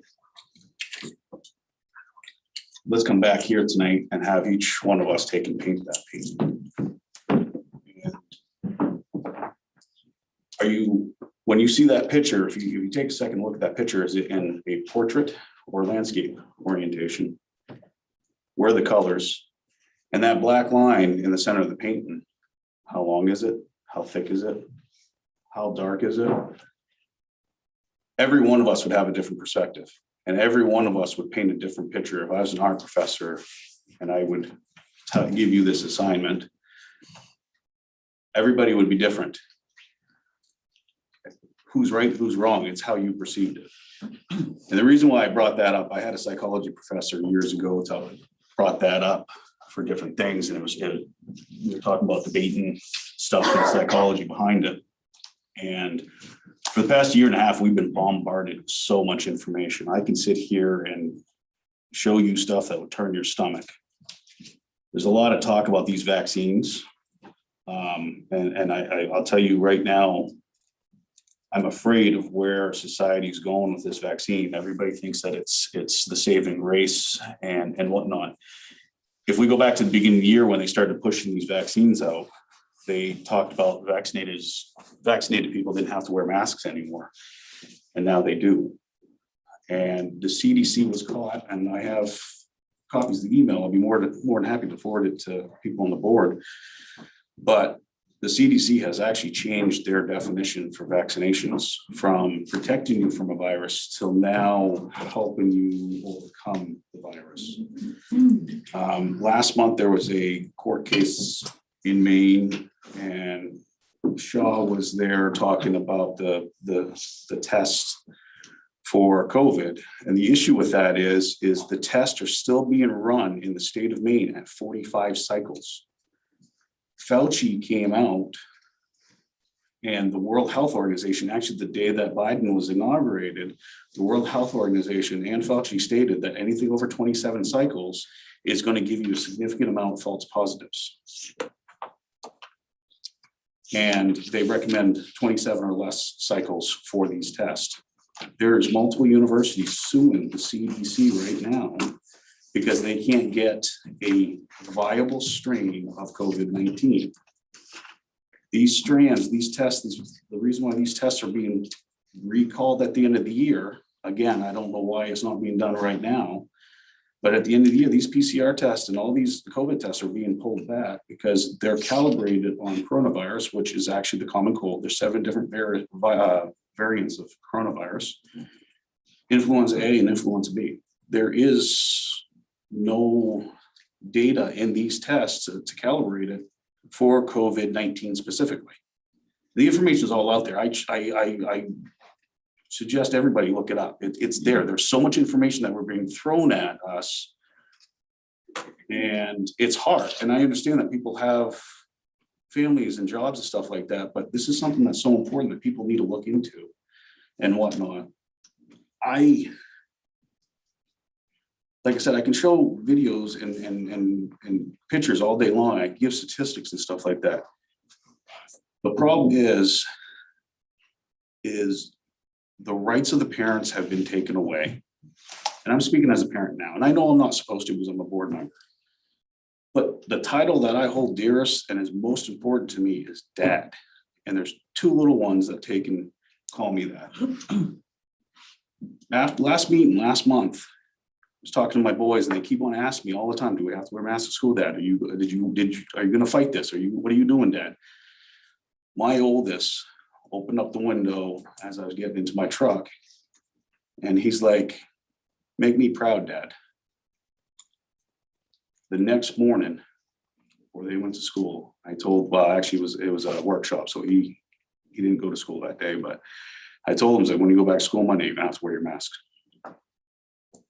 And I think back to the first meeting in August, when we were all sitting at the high school.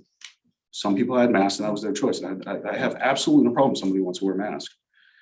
But we're passing around a microphone, 2 microphones, nobody's got a mask on. We weren't socially distanced. My wife might be upset about this, but I didn't die. I understand that we need to protect our elderly, but the one thing that upsets me is you have individuals out there that are saying you're a grandma killer if you don't wear a mask, if you don't get vaccinated, if you don't do this, if you don't do that.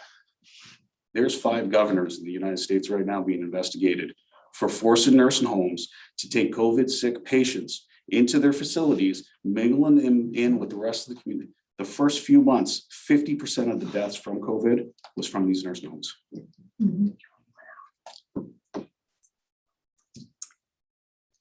I'm just saying, we have 1 hour left. You guys have to vote to extend the meeting, so just keeping that in mind, okay? Okay.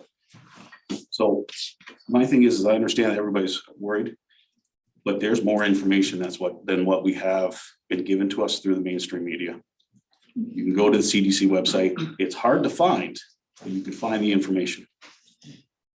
So Patrick, I need to get us back on course. And we're not taking our information, as I said, from the mainstream media. And we are actually, again, as I said earlier, we are a federally regulated government entity. So the CDC, I'm not researching whether the CDC is being sued or not, and I have no idea. That's not my work. That's not my work. My There's work is information to follow. necessary to do this. Patrick, I don't want to. No, I'm argue not, about it. I understand that. I mean, we just have what we need to do. We follow the CDC guidelines. We have an SOP that is not a suggestion, it's a mandate. The SOP is absolutely a mandate. And we have made decisions about what we want to do, and that is that we want our kids in school 100% of the time. And nobody here none of us wants to do this forever. None of us wants to do this. But I do want our kids to be in school, and I want our kids to be walking across the stage at graduation. I want it to be, I don't want there to be 20 kids that don't graduate because they didn't learn well online, because they just can't do it. It's not, we're here, you are here as a dad, you are, and a board member.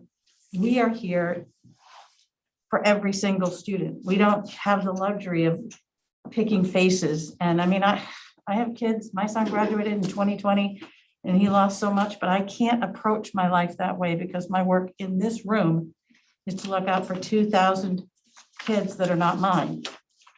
And we take a pledge that we swear to the state of Maine that we are going to make sure that our kids get exactly what they need every day. That's our job. I can't do battle with the CDC. That's beyond my pay grade. I will respectfully ask that the Health Advisory Committee next month's meeting or the next meeting, if I could be invited to that for a 15-minute spiel presentation, however you want to put it. And if that's possible, I don't know if that's something that would be considered. I mean, if it's going to be that you're going to show people what your research has shown, I don't know that that's appropriate. I think that How we're is that not following, appropriate, though? if we're following the SOP. Okay, hang on, just because we're saying there's information out there, for 30 years, the Inquirer said that Elvis was alive. That's information.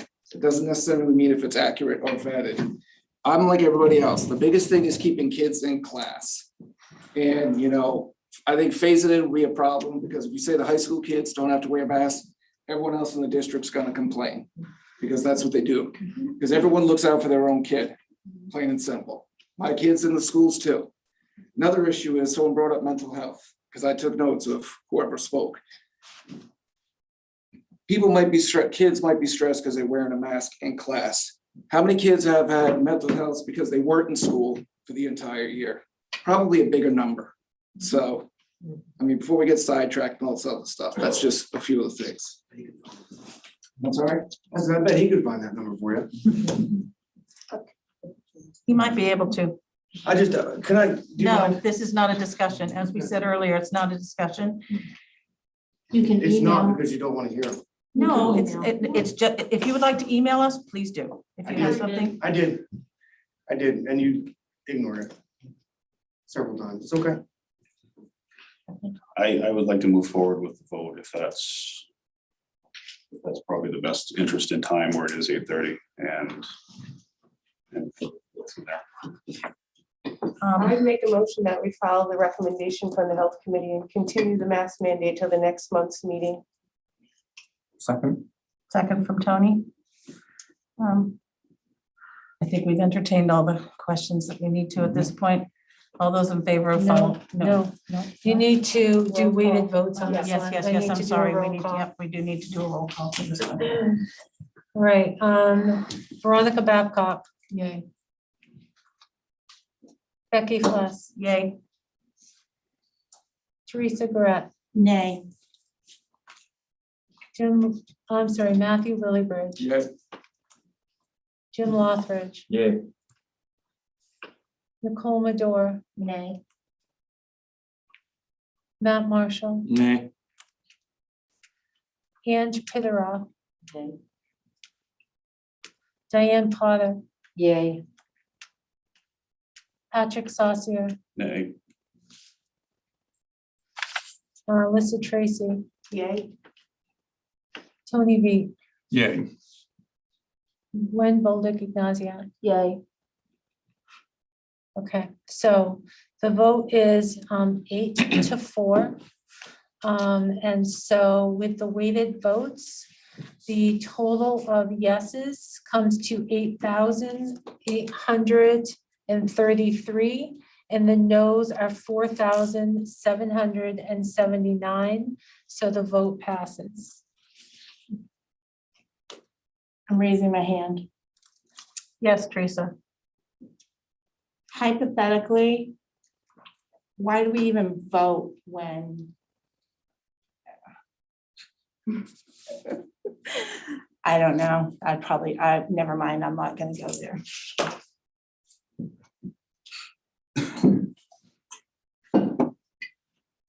I've had a lot of parents from Pittston ask me why they even did the surveys when it was felt that the board had already determined that there would be continued mask wearing in August. I just don't know why we're voting if the school board has already said, some of the members, that it's a mandate and they're gonna follow it. So I don't know why we're voting if we're gonna wear masks or not, when it's been stated that it's a mandate. It's not a law, it's a mandate. It's not a mandate. It's not a mandate now. The mandate was when we were in a state of emergency. The state of emergency ended. It is now a guideline from the federal CDC down to the state CDC, down to the DOE, down to the local level. And we talk about these things apparently at meetings that you're not at, and I'm sorry about that. No, I go but back and watch. I go back and watch. I That's watch good, the meetings. but they and are I not miss- mandated right now. It is a suggestion. It is a suggestion from the CDC. The mandate went away. This is not a mandate, and we decided in August to create a health advisory committee, which not every district has in the state of Maine. We are doing this because we really do want to pay attention. I have not made up my mind before I come in the room. I come in the room, I listen to the reports, I do my research.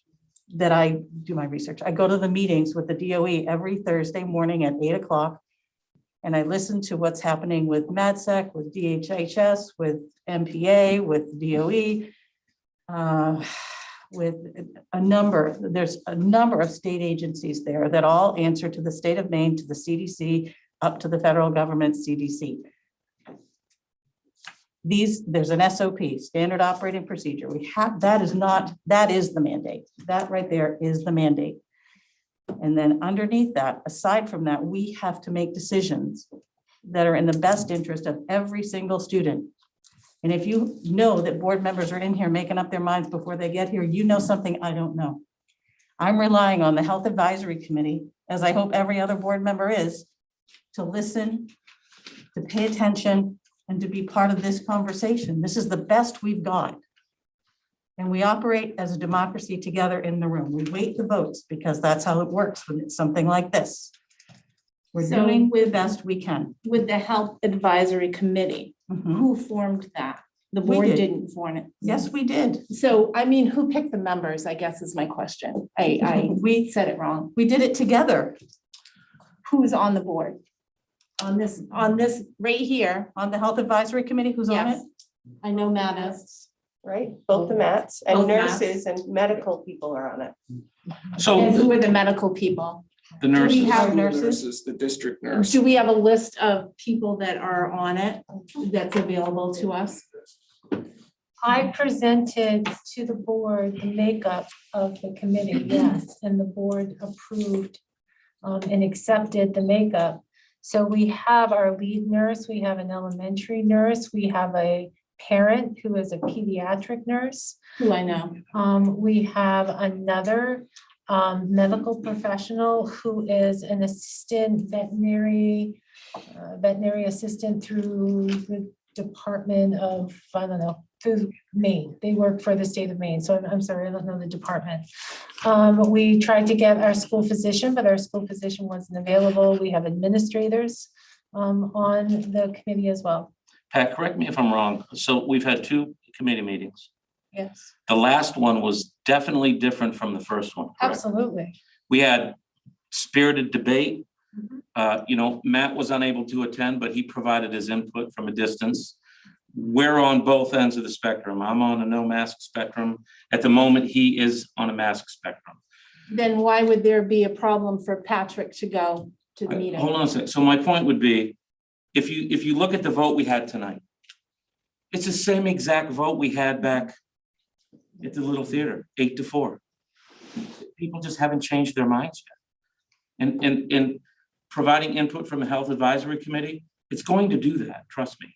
We had a really, really, really good debate. And some things were said, some feelings were hurt even. So It's not like we're playing nice in the committee meeting. We say what's on our mind. Everybody speaks their piece. The nurses provide great input. You know, frankly, the nurses are all for a phasing in plan. So the committee's doing great work, and the right people, I think the right people are on the committee. It's just a matter of, we need to put a little bit more time between today and the beginning of the second semester. Is that right, Pat?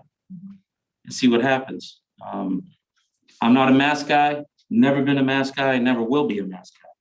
But you've got to take little bites of the cow. Why That's would the there be best a way I can problem explain it. with Pat going now? I don't understand that. Well, first of let's- all, Pat's not part of the committee, and he will.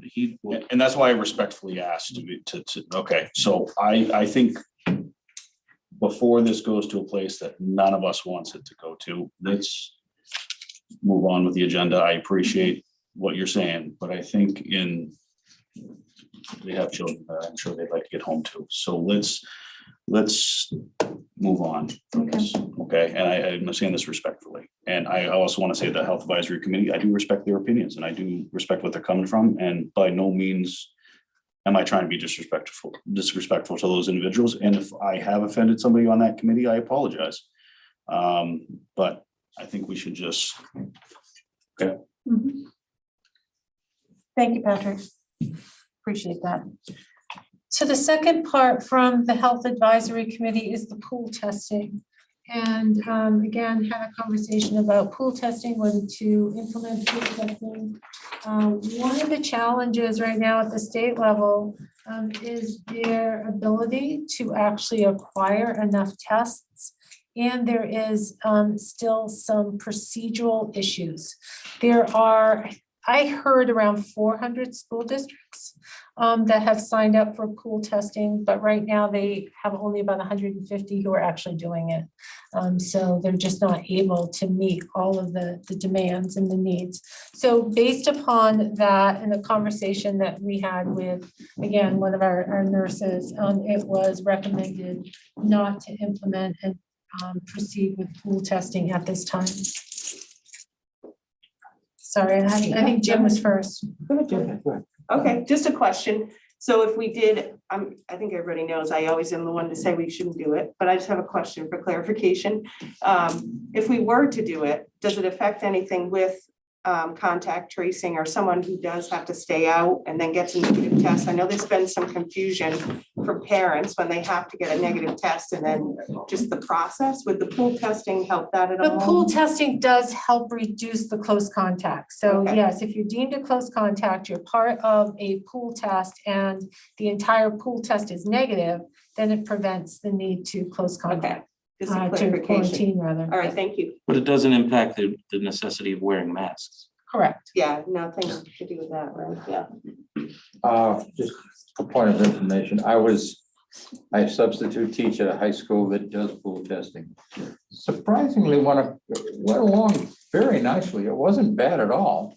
I was also the substitute for the teacher that had COVID that they shut the whole school down for.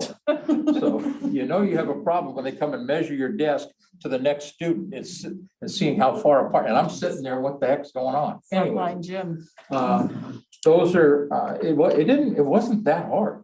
I was really, and It's our understanding the setup can be difficult, but you're right. Once the setup is taken care of, it runs pretty it smoothly. just flowed. I know. I'll entertain a motion that we do not pool test. Second. Right? I'll make it easier this way with the Thank you. straightforward. Should not do that. Yeah. So we have a motion and a second. Any further discussion? Does anyone here want to do pool testing? Actually, I would go for it. I think once it's in place, it seems to have a good flow and it would buy us a little more space and time. Yep. Again, I'm looking at the layers that are the best tools we have right now. So I'm gonna vote the other way when we get there. I get that it takes time out of the day. My understanding is that it takes 10 minutes and it's voluntary and it adds in that extra layer. And it doesn't do anything for the mask thing, but again, there's not one thing that cancels out another. These are all layers that help us know, is this virus right there? And what are we going to do about it? So it gives us information, which is different than what the mask does. So it does us something different, but it also lets us navigate how students are in the building or out of the building. And I want students in the building. Okay, and do you want me to do the call? All right, so Veronica Babcock, and this is not to do pool testing. So Veronica. So if I say yay, I agree with not doing pool Correct. testing. A yes is a Yay. no. Yes. All right, so Becky, Question one, right over again. Let's see, I would say yes. all right, Yes, Teresa. yes is no, Yay. yes. Matthew Lillybridge. Jim Lothridge. Yeah. Nicole Medore. Yay. Matthew Marshall. Yeah. Ange Pittaroff. Diane Potter. Nay. Patrick Saucier, whoops, just 1 second. Patrick, I did that wrong. Okay, Patrick, Yay. Alyssa Tracy, Yay. Tony V. Nay. Okay, so we had 2 people vote against. I'm sorry, Gwen? Nay. Thank you, I appreciate that. All right, Tony, I gave you 2, there we go. Yes. All right, so it passes not to do pool testing. It's 11,314 to 2,298. Okay. Yes. I wanted to just touch on Jen's testimony from the VA. I have a family member that teaches in a public school that they do a survey every morning before they go to school. And they answer certain questions, as Jen was mentioning, but they also do it for the parents with their children. If your child's feeling this way or looking that way, and depending on the way you answer the questions, the child is recommended to stay home or the teacher is recommended to stay home. This is done online. No, it's a phone call. And I think they have a call system. It just calls. You press the buttons and then you're recommended to stay home or to go to school. Is that in Maine? Yes. Which school district? It's Reedfield. Because I know some parents don't know not to send their kids to school when they're vomiting, so. Some parents do notice it. Their kids are saying, There you go. absolutely. I mean that in jest. Yes, Ange. I feel like at the beginning of the year, we, as parents, were handed out some pretty specific guidance on that specific checklist that we are supposed to be going over with. So Yes, that's a tool that's already in the hands of parents. But that not we're- every parent hangs on to the tools. And I'm sure not all of Maybe them read those it. need to be reiterated. How do we engage her again? How do we engage her? I don't know, I've heard that feedback. I'll let you know. We'll look We can- into we can it. Talk about it. We can look into it. Okay. All right. Yeah, you guys are just gonna have to vote here pretty soon to the extent. Statement. I've seen where it's that each student, as they walk up to the high school, shows the principal. He stands out there every morning, shows them their phone. I do not know what they're looking at, but my understanding is that it's not just to say hi. You should probably ask. Well, I'm not kidding. But before they walk, if they don't show it to him, or if they can't show it, then they can't walk in the building. So I don't know if that may be that way of. Yeah, I don't know. There might be, I do think there's some. Appears to be an online program. I do think there's an app I know there's an app. I just Everybody didn't- makes an app. There's lots of apps out there There's that lots of does that stuff, Yeah, but I mean, symptom there's trackers and tons of stuff like apps, yeah. that. Yeah. Okay, all right, all right.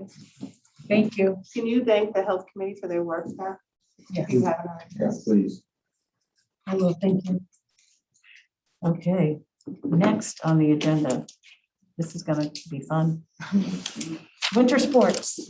All right, so winter sports, another one. So winter sports are just around the corner.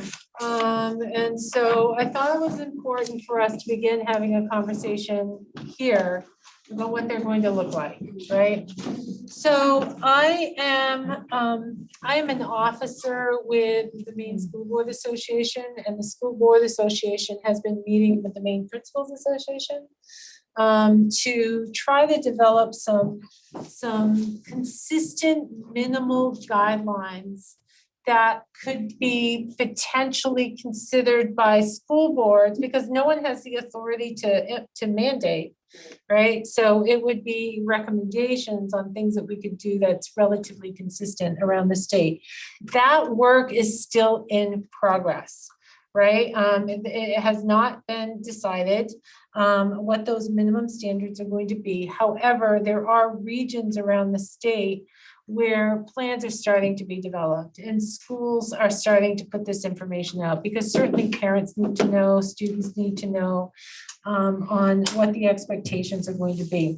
So Nate is here tonight. He's been working with the Kennebec Valley group. He's had lots of conversations with many of his peers and colleagues to kind of put forth a presentation, a recommendation to you. I would say that one of the biggest challenges, and I didn't understand this at all until I started attending these meetings, is there are just so many factors that have to be taken into consideration when it really comes to athletics. And part of the issue for many of our teams is the venues in which they play in. And so with Maine Principals Association, they're really talking about and looking at the venues that are used across the state, in which we may be using, or other school districts may be using, to host competitions. And trying to come up with something consistent is really difficult because there is no consistency, right? So if, say, basketball, for example, if we make it to the postseason, we make it to the state championship, and we happen to go down to the Cross Center in Portland, whatever it's called in Portland. Cross Arena in Portland, they mandate that all spectators have to be vaccinated, right? So if a parent wants to go in and watch their child, the spectators have to be vaccinated. And there's a question that even participants might have to be vaccinated. So that means that students might have to be vaccinated just to play in their venue.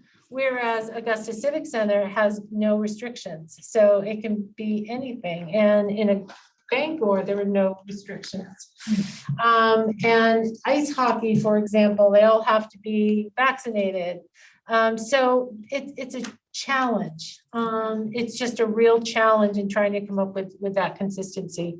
So I just kind of want to lay that framework. So it's similar to the conversation that we had before. It's like everyone is doing their best to try to figure this out.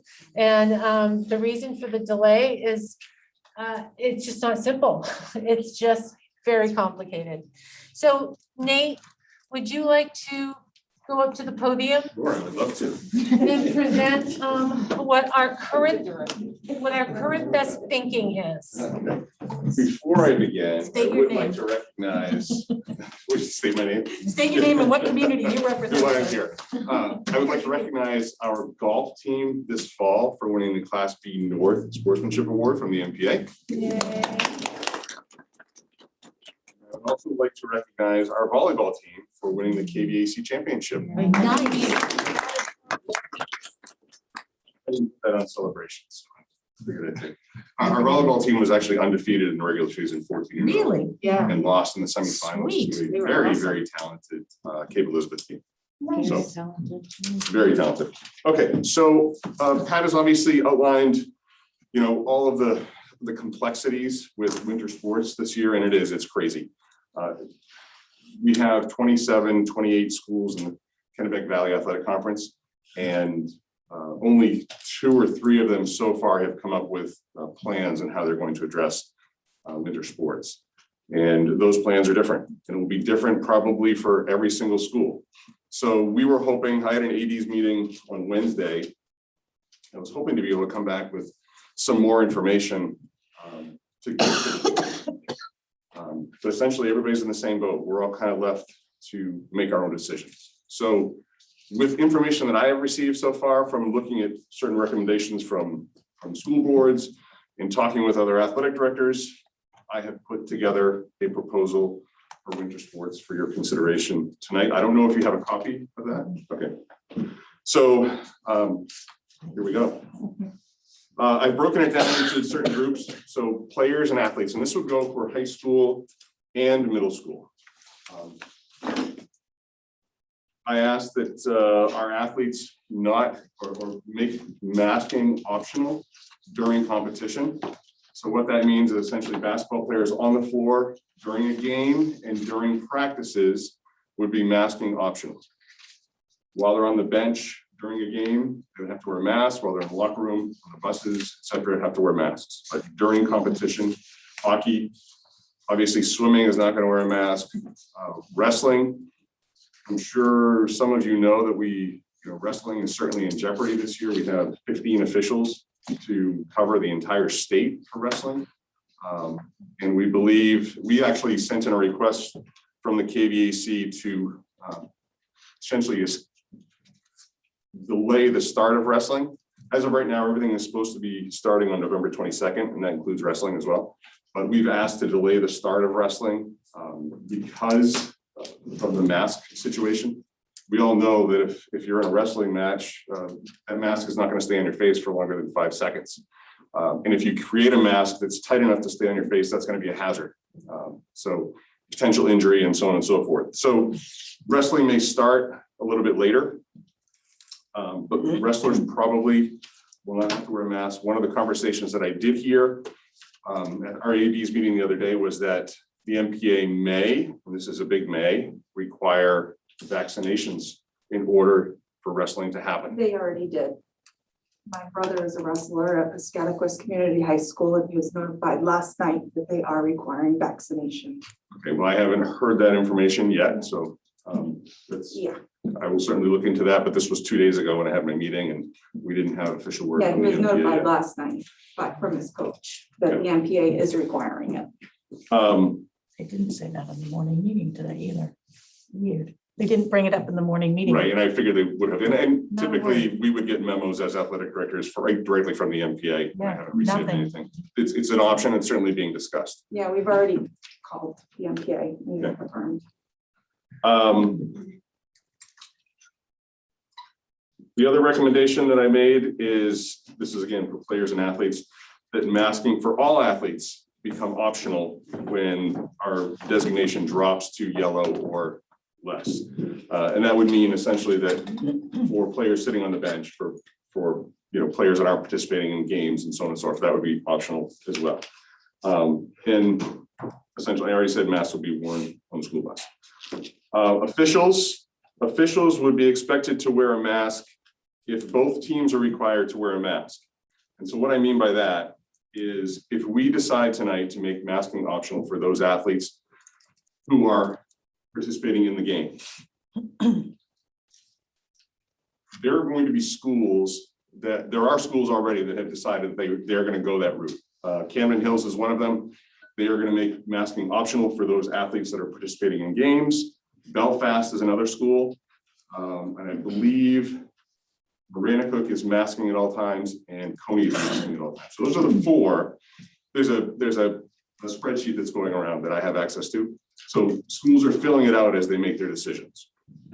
So right now we have 2 schools that are making masking optional for those athletes during competition and 2 schools that are making masking mandatory during competition. So there are going to be some schools that have it optional, and there are gonna be schools that have it mandatory. So if we decide tonight, or if you decide tonight to make masking optional, for example, and we are hosting a school that has masking mandatory, we will go with the most strict rule between the two schools. So even though we have masking optional, we're playing that team that's coming to visit us, we will mask. That's the only way we'd be able to play the game. Otherwise, they wouldn't come to us. Okay, so just wanted to let you know that that is, and if that's the case, but if we have a school that's coming to us, it's also masking optional, that means we're probably not masking during the game, and therefore the officials, we wouldn't require the officials to wear the mask. But if there's a school coming to us and we're both masking, we would ask the officials to mask. Fan attendance. This was a very difficult one. Primarily from a managerial standpoint. We have, and this kind of goes to some other like drama and band and those things. We don't want to have such huge groups in our gymnasiums and in our auditoriums. We want to try to limit capacity. So I went in, Chad and I went in and measured or counted the number of bleacher seats that we have in the high school gymnasium, and it came up to about 635, 636, somewhere in there, 630.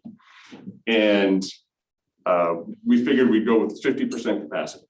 So we dropped that down to 317 roughly. And then we have to account for visiting teams that are coming in. We have to put their players in the stands. We have to put medical personnel, coaching staff, et cetera, et cetera. So we figured that 250 is a safe number to be in our high school gymnasium. I have not counted the middle school gymnasium yet, but I will do something very similar at the middle school level. With that number, then we determined that we want to make sure that our home athletes have their support, have our own support. And unlike or like other schools, because a lot of schools are going in the same direction that I'm proposing tonight, is that we have home spectators only. So that would essentially mean that I would give our athletes X number of passes. I'm talking for basketball right now. It would be the same for hockey. It would be the same for swimming. It would be the same for wrestling. That I give our athletes X number of passes, and only those people with passes would be allowed to enter the gymnasium, the ice arena, the swimming arena, et cetera. Okay.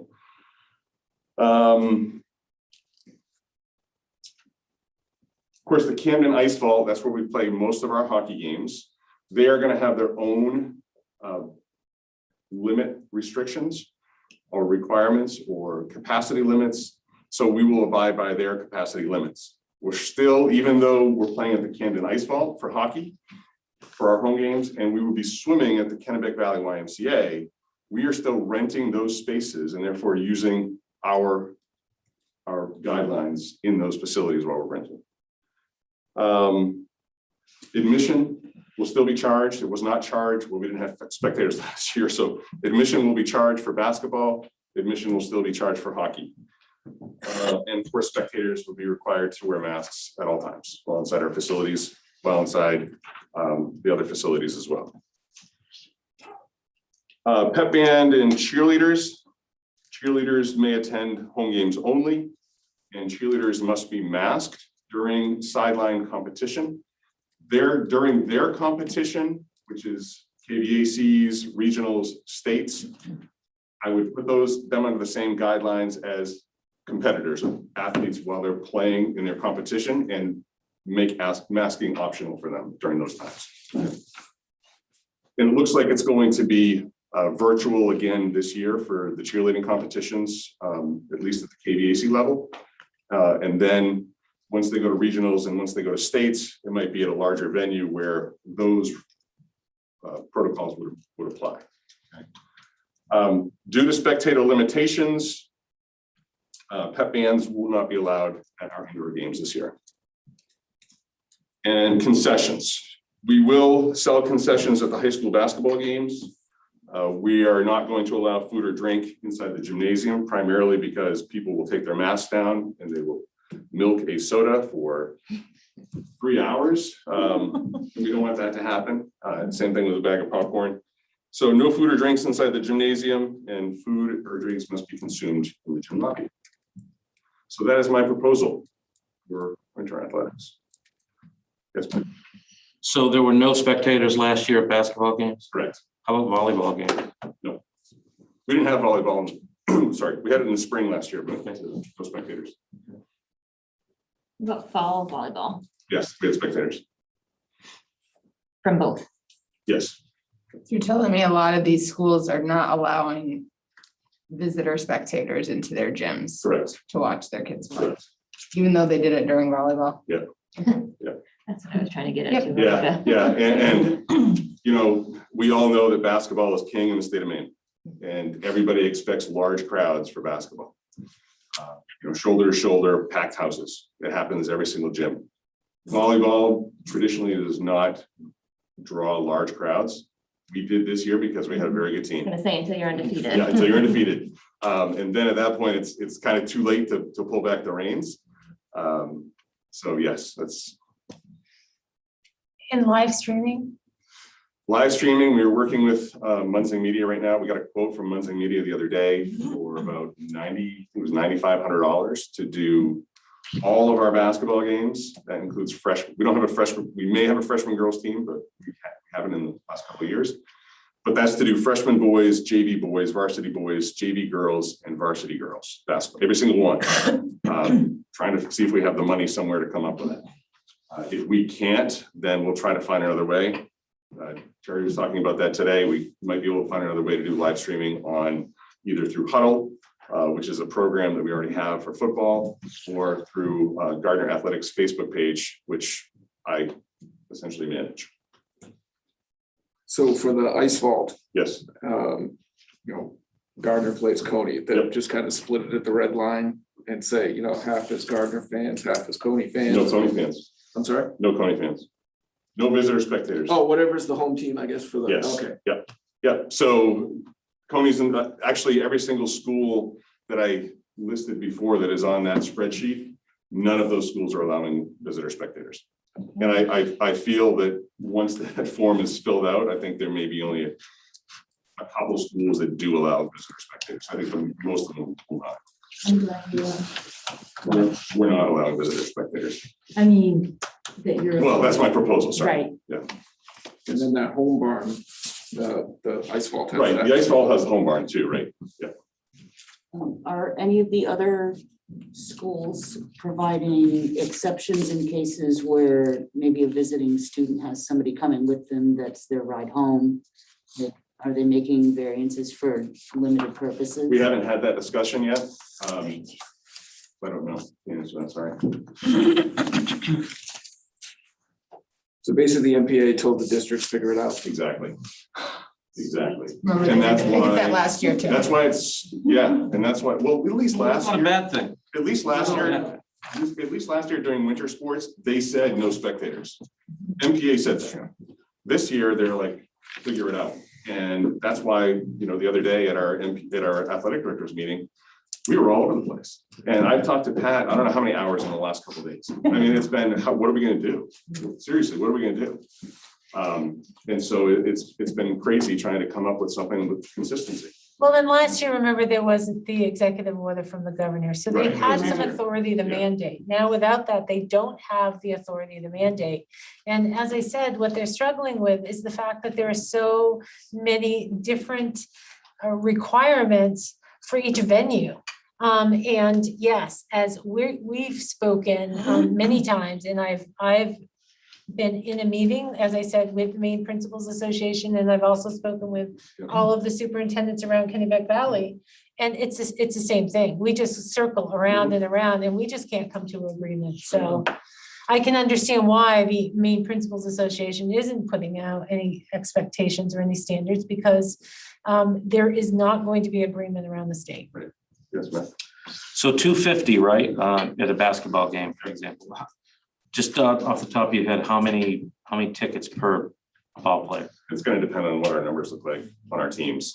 And there are a couple of different ways I've been thinking about approaching it. I could clear the gym after a freshman game and then have everybody re-enter or enter and have passes. Then clear the gym after a JV game and have people enter who have passes. Or if the number, let's say we have 30 kids in the entire program, I could give, 6, 8. So then you don't, that doesn't give a chance.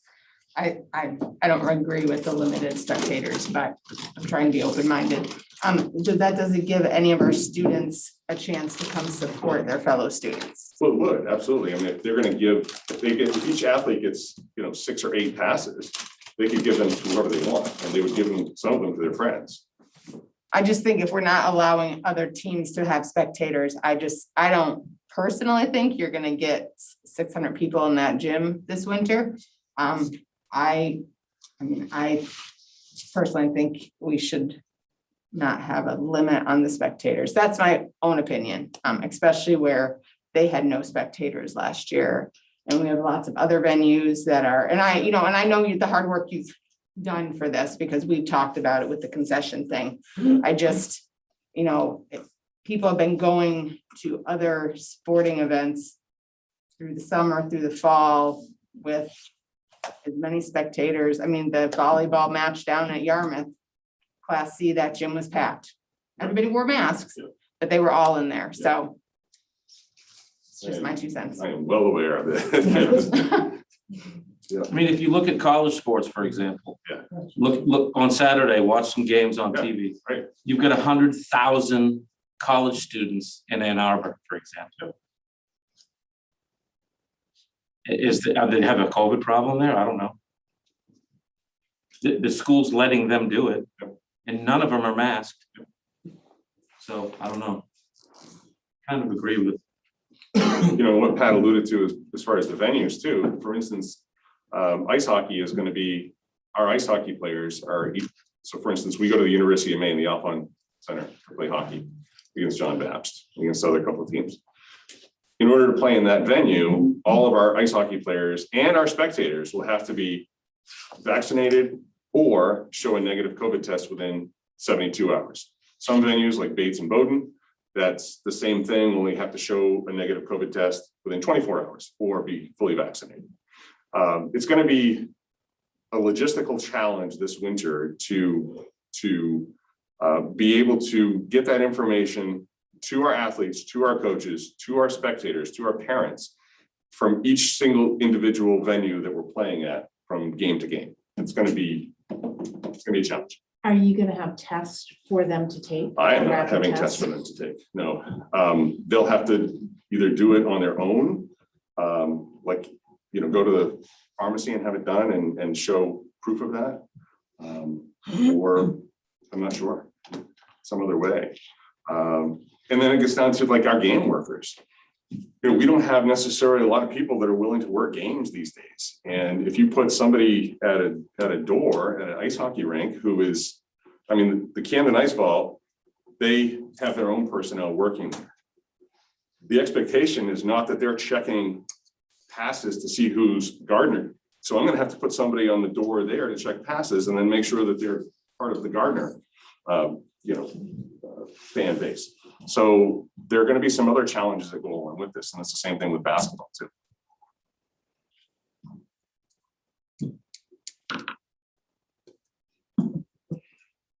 Thanks. I'm so sorry.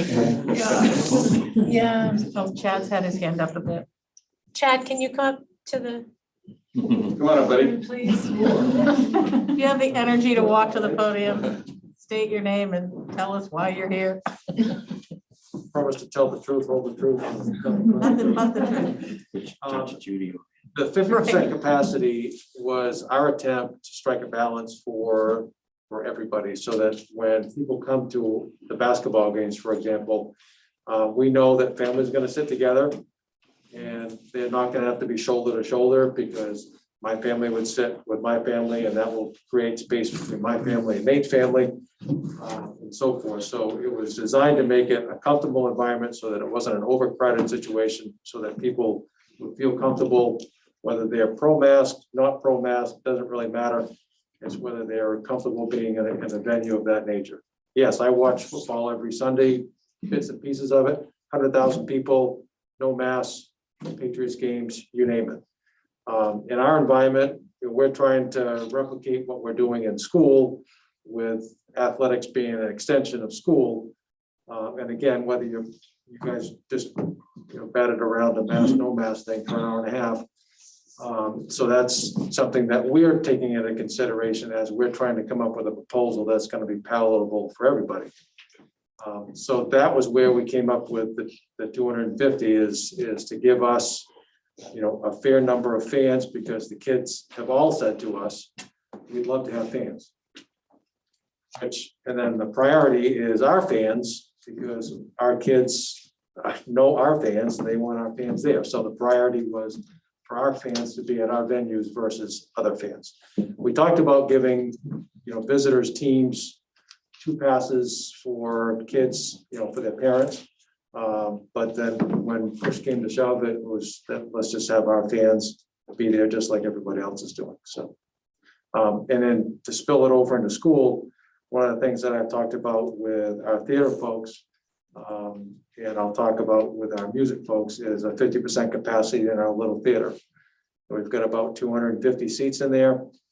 And again, comfortable environment where families can come in, sit together, but not be shoulder to shoulder. We've got roughly 125 people that can come watch the theater productions.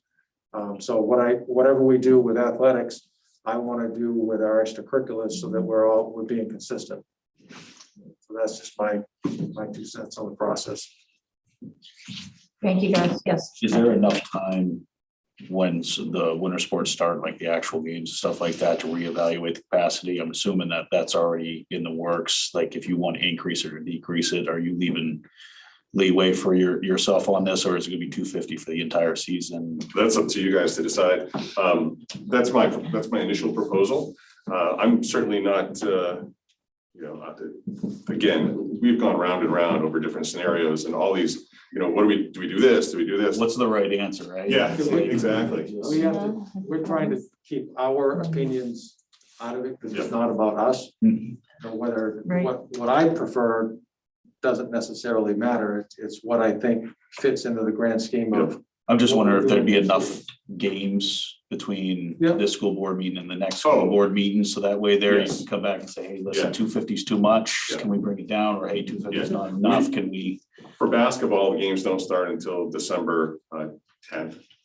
So preseason starts November 22nd, and they have some preseason games and so on and so forth. But the regular season doesn't start until December 10th. And there still would be enough games in January and February. So even if you stuck with 250 in December, you could easily change that number in January and still impact, have a significant impact. And part of the 250 is if you look at the 317 or whatever it was, if you're looking at roughly 35 to 40 kids per team, that doesn't factor into the fan base. So there's roughly 80 people there. Then you've got administrators, you got officials, you got scorekeepers, you got ticket takers, boosters and so forth. So that bumped that number up closer to the 317 mark. So that's where we came up with the 250, is to make room for the teams and workers at the game. I just don't want to have your guys' hands tied. Appreciate it. Thank you. Is there capacity to go the other way? Suppose, I'm sure it won't happen. But suppose, so we give 250 tickets to our students and they don't fill that. It goes the other way, 250 don't come. Can we open it up to the other side fan base? I don't see why not. Sure. I mean, I think that would be part of the larger discussion because we're trying to keep some consistency between athletics and the arts. Oh, I see. Yep. And so, I would think that would be a larger discussion, but From my perspective, like with the music program, we talked about this at the admin meeting, to have our winter musical in the gymatorium, as they call it. I would want to have a consistent expectation for the music program as to what their capacity is for a concert, just like our theater production is coming up. We've got one this fall, we've got one in the winter, we've got one in the spring. So I just want to be as consistent as possible, and that was a comfortable number to give a lot of people there, but still some elbow room to allow people to feel hopefully comfortable with being at the venue. I appreciate that. Congratulations on Ginger, one of the best coaches I've ever dealt with. So we need a motion to accept this proposal. Jim? Could I get Nate to just verbalize exactly what he wants? Because I'm a little confused. We've talked about several things. And then I would be happy to Make the motion. make the motion. Once you have the verbiage What around he it. said. Okay, so there are a lot of points on this. I'll go over it again. Yep, just quickly, just Okay. hit the highlights. All right, as far as the athletes are concerned, no masking optional while they're actually in competition. So basketball players while they're on the court playing a game, hockey players while they're on the ice, et cetera, et cetera. Okay. Mask those who are on the bench, in locker rooms, on buses. Got Okay. Have masking optional if we drop into yellow designation. Understood. That would mean that anybody on the bench, they wear the mask if they wanted to, they don't have to. Officials will be expected to wear a mask if both teams are wearing masks.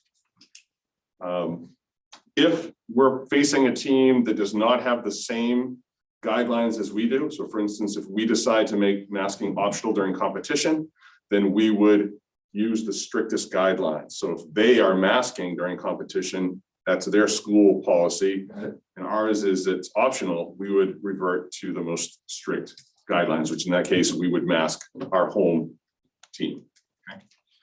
Fan attendance is home spectators only, or those spectators which athletes get the passes to. I can't tell where they're from. I mean, grandparents from Idaho, you know? Spectator capacity will be limited to 50%, so roughly 250 people at the high school gym, and the other venues, I'm not sure yet what that will be. Admission will be charged. Cheerleaders will be sideline cheering at basketball games, masked. No pep band, and concessions will be sold at basketball games, but no food or drink consumed in the gym. I understand that completely. I would make that motion. You move that we accept what he just read. Yes. Is there a second? Seconded by Patrick.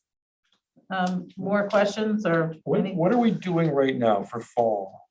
Are we? So fall sports, we're mostly outside with volleyball inside. Yeah. They're all over now, but there was no masking of any kind outside, no restrictions with spectator capacity or anything. For volleyball, we had masks. Everybody wore masks. All the spectators wore masks. We had concessions. Again, those had to be consumed in the lobby area. And I will say, of all the volleyball schools that we played, we were the only school that sold concessions. Yes. What about football? No mask? No masks. Spectators. No restrictions for football. There were no restrictions for outside sports at all. And would we be doing masking during practices? You talked about competition. No, that's part of the option. The option is athletes during play and practice, because during practice, everybody's engaged in activities. And the reason for that is that the masks essentially deteriorate when you start to sweat. Yeah. It's just it's not feasible when you're running up and down a basketball court. I mean, I get winded wearing this thing going up and down the stairways and the T-way. Yeah. So going up and down the court, running suicides, doing basketball, ice hockey, they get soaking wet, and it's just not. Yeah. Doesn't work. No, that's understandable. Are you, is that good? Are you good? Yeah. Okay. Can we vote? Pardon me? Can we vote? Yes, we have a motion and a second. All those in favor of Nate's presentation? Opposed, seeing none? Oh, no, sorry. Oh, I'm sorry. I'm gonna be the nay. Opposed? Okay. That's okay. Thank you. This is democracy in motion. Good thing. Thank you. Thank you, Nate. Thank you. And I will go quickly through facility rentals. You guys are going to have to make a motion to extend the meeting because you're not going to be able to finish it within the time frame allowed by your policy. Of course we will, Pat. Come on. No, sorry, 10 minutes, you're not gonna make Not it happening. Sorry. You know us.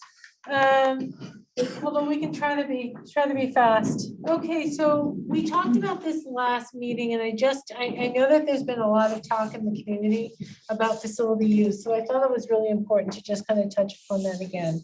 So currently we are allowing access to the high school and the middle school gyms on weekends by Gardner Youth Basketball. During the week, we have not allowed it. It's at the high school, the facility is being used. It's going to be used pretty soon here at the middle school as well by those teams.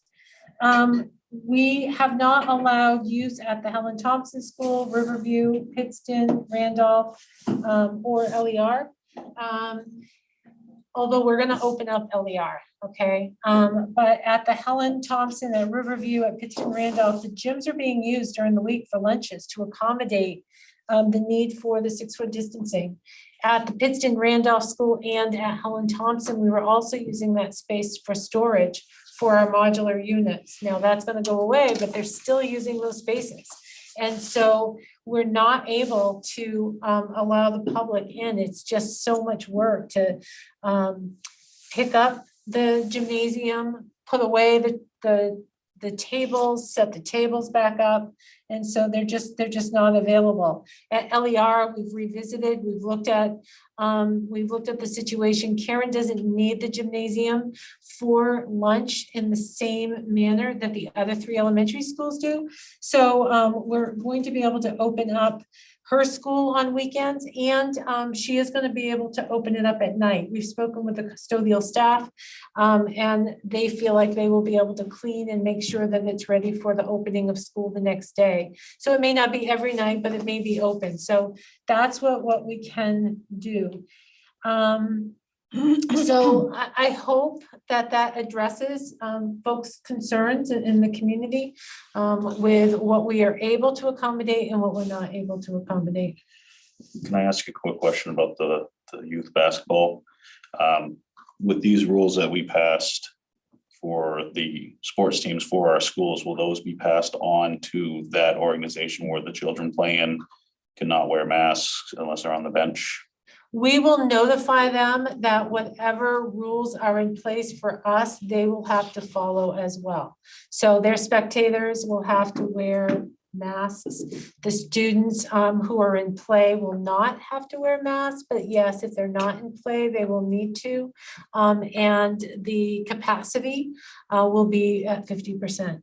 Okay, I think I was cornered the other day at the youth game, so. Okay. So thank you. Yeah, so now that we know exactly what the rules are, they will have to abide by the same one. Appreciate it. Great. You know what the rules are. Yay. Thank you, Pat. Like we wanted any more rules. All right, 6 minutes, we can do it. Okay, board chair report. We had the MSBA conference last Thursday and Friday. I would ask Jim and Alyssa, you were there. Yep.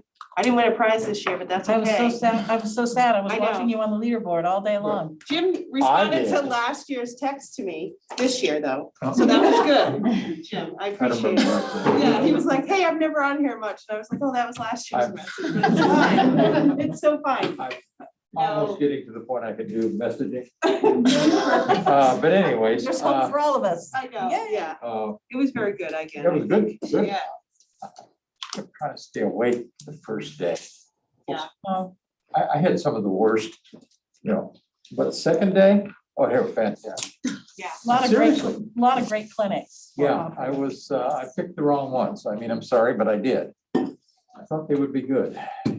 So in the Okay, looks like future, What's that? in the future, if you would like, share with us or with me, maybe Andrea, the clinics that you're interested in and let us know, and we will give you some insight as to whether we support that. And I say that because some of the presenters are at the conference every single year, and we know which ones are good presenters. Yeah. and which ones aren't, so. One of the. I All won't say presenters are not creative. Girls, either. one of the women or one of the men, I won't say which, but honest to God, when I looked, because he was sitting there, or he was sitting there before the thing, I thought he was sick. His Oh, eyes no. I mean, I thought he was a COVID case walking, so, but, you know. And the session didn't get a lot better, so. But anyways, there were some really good ones there. I actually went back and revisited every single one of them that I didn't take to, and I realized where I made my mistakes, because there were some really good ones even on the first day. I just didn't happen to get to them. But So all the sessions were recorded. that's what I went back and did. Yep, so you can continue to do it. Yeah, I did. Over and I over just- if you like. Anyways, I digress. Yeah, the most interesting was the cyber one to me personally. I tried to also like veer off a little and did a few of the environmental ones, and I'm with Jim. It was like, okay, like we learned a lot about solar farm sharing, and I was like, I got that. I don't know if I would need to listen to articles and right, and she was really into that. That was good for her. But I was like, this isn't it. Like, this isn't me. But there were a variety and you can jump around, which is helpful. I noticed there were a lot of new board members in the state of Maine, and a lot of them were asking good questions. You know, I threw a few in too, just to see what other people's perspectives. So it was good for that. It would be nice in person, but it feels like at least you can still do it a little bit. Hopefully they'll be in person next year. Yeah. They're talking about next year doing it in person, but also maybe offering a virtual experience for people that come down Right. from like Washington Too County. far away, Yeah, yeah. just so far away. That makes Oh, I sense. could see you, you know. And maybe even making it just one day rather than two. Then two, yeah. If they do it. So Yeah. that there is conversation about that, but. I actually did win one of the prizes, so that was a good. See? Winning a prize. We got it every That's a year. good thing. So I'm going to interject. Yes, right It's now. 9:26. Here You we do go. not have time to finish this agenda. So you really need to make a motion to extend this meeting. Do you want to set it to 9:45? Yes. And make it, And let's do our business and be done. okay, then someone needs to make that. I make a motion that we go until 9:45. I second it. There we go. Okay, and I never make motions, but it's time to. Let's get it done. What's that? Okay. I never do. All those in favor of putting this Thank horse to you. bed? Okay, let's go. All right. Superintendent. Oh, no, Spirit of America, Spirit of America. So each year we are approached by Bruce Flaherty, who's just the nicest guy, about nominating someone for the Spirit of America Award. And so we've had this again. Our MSAD11 school board and superintendent are invited to nominate and choose the local person. And he suggested perhaps Barbara Astbury, who was our 50-year bus driver that we didn't give a bus to. Or a project or a group to receive the 2021 MSAD11 Spirit of America Foundation Education Tribute for commendable community service using our own criteria, and to honor them ideally during American Education Week, which is November 14th through 20th, or at least during National Education Month, which is the month of November. We're encouraged to choose a school-wide project for the award. If we were doing a project, it would promote teamwork and cooperation, give many youths and families extra satisfaction from helping others. We may also nominate and choose a Spirit of America tribute winner each year without waiting to hear from us. So I nominate Barb. Second. well, there we go. Any questions, conversation? I have a little question. So I wore my shirt to support Veterans Day because Veterans Day is on the 11th. Okay. And Wreaths Across America is doing a meeting at the Augusta Civic Center. Everybody's invited to show your spirit for the veterans, decorate your vehicle, what have you. What if we had Barbara driving the parade with the bus decorated? Well, she's retired from the district. What if So she rides in the bus That she doesn't have access, and I don't know that we can do something like that. that quickly? Well, and our bus drivers don't work that day. And so I don't know if we would have a bus driver who would volunteer to drive a bus On vacation. on the day off, sort of thing, so. Okay, Nice thought. Yes, so So- we have a motion and a second. yeah, All those in favor of nominating Barbara Asbury our longest running bus driver. Thank you. Yeah. Thanks, everyone. So now Superintendent. my report, and I would ask the board, would you mind if the administrators leave now? Of versus course we staying for my mind. report? And I would say Officer Pillsbury as well and allow them to leave. Thank you. Thank you very much, Todd. Thank you. Thank you all. Appreciate it. They've all been working while they're here anyway. They have been working, but still, some of them have a long drive home.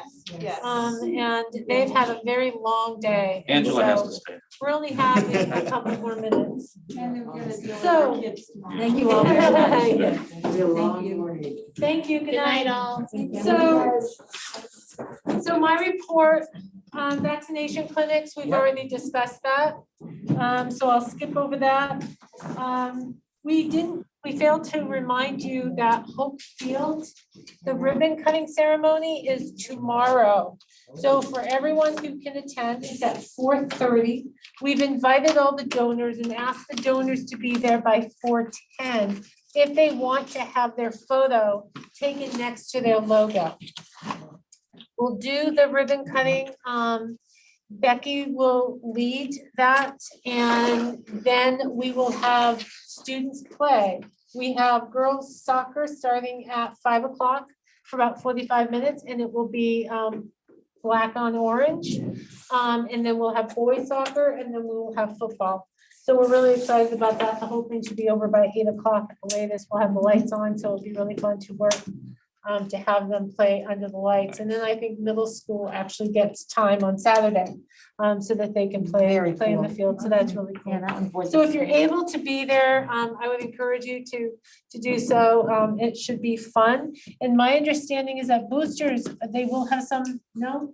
Oh, I heard you guys were gonna do No, we something. were given 3 days notice and we have no water in the shack and it's. No hot dogs? Okay. No popcorn? I just heard somewhere that you were Chocolate? going to after all. They don't have water, so there can't be hot Okay, so we don't have time to chat about boosters. Nope. So, all right. I have two other things. Yeah, go ahead. Two other things to let you know. One, we currently have, we have 2 school resource officers in our school district. You're aware of that? Oh, I'm sorry. Due to a staffing shortage with Gardner PD, one of our SROs is going to be pulled and put back on duty with Gardner PD. Hopefully that person will be assigned to a day shift. So if we need that person, we'll have them, but I wanted you to know that we will be working as of the middle of November. I think it's November 18th. We'll just have one SRO for a period of time until the Gardner PD is able to hire additional officers. The other thing I wanted to let you know is OSHA today released some recommendations on the president's requirement that staff be vaccinated, the mandates for staff to be vaccinated and or to be tested. That now goes to the main DOL, Department of Labor, to set those guidelines, and they have 30 days to do that. So I'm not sure if the guidelines will follow the feds. If they do, it will be that all teachers have to be vaccinated or they're going to have to be tested once a week. The school district has to pay to have, to give time off to staff to go get vaccinated. And you have to pay, should they have side effects, you have to pay to give them time off. If they need that recovery time. As a district, you do not have to pay for the testing. That's required though. But I'm not certain if you'll have to pay for them to go, give them time to go get tested, but you don't have to pay for the testing. So who's gonna pay for the testing? Teacher? I don't know I think yet. testing is free. I don't think that there's. It depends where you go. True. I recently went and had a test because I was symptomatic. Yeah. And I went to Thompson and I went to the urgent care. And when I went in, she's like, yeah, you know that we charge. So we're charging this to your insurance. You don't It's get a not free one every week. We get them in our school free, the nurse does them for free if we feel symptomatic. Does it? I think Tests us. CVS does it free. They may, maybe they but I don't. wanted it done that day. I didn't want to wait and make an Right. appointment because I want to get back to work, but. So that's my report. How's Okay. that? Short, sweet? All right, so the next is we need an executive session. I'm sorry, a motion to go into executive session. So moved. Second. I've heard lots. Matt? All those in favor? All right, and we are in Well, I always loved having you. 9:34. And I hate to send you home. Executive sessions have to be. No, that's fine. Are the wellness committee meetings taped so you can see them, or is that private? They're not taped. Oftentimes they're outside. They're all over the place. If you want, message me and I'll get you the info if you want to meet for the next one. Okay. Yeah. And one other question was, the state of Maine website allows for proof of immunity, the same as vaccination is, do you know if that's gonna be allowed? I'm sorry, Like, say when that you one do more time. titers for every other vaccine, the state of Maine website added COVID as one of the ones that you can get the antibody test to prove immunity. So is that gonna be allowed if vaccinations are gonna be? I don't know. Yeah, we're waiting for those guidelines to come out from DOL. So. Because otherwise I will be homeschooling because my kids are not getting vaccinated. I'm already homeschooling one of them, so. The board will come out of executive session and take a vote. There will be action. Thank you. Have a good night. Thank you. You want me to close the door? Not yet. No, we have a board member I in the have Two restroom. board members. So we have. And Terry has to leave.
Yeah, now we're back on. Okay, so we're now back in. So we need a motion and a second to ratify the MSAD11 Non-Instructional Educational Association contract.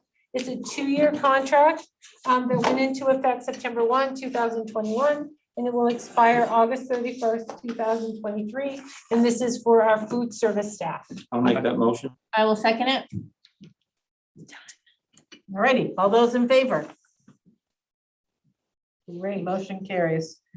All right, thank you all. So now I need another motion to go into executive session to discuss labor issues. Motion to go into executive session to discuss labor issues. Second. Second by Tony. All those in favor? Everybody? Okay.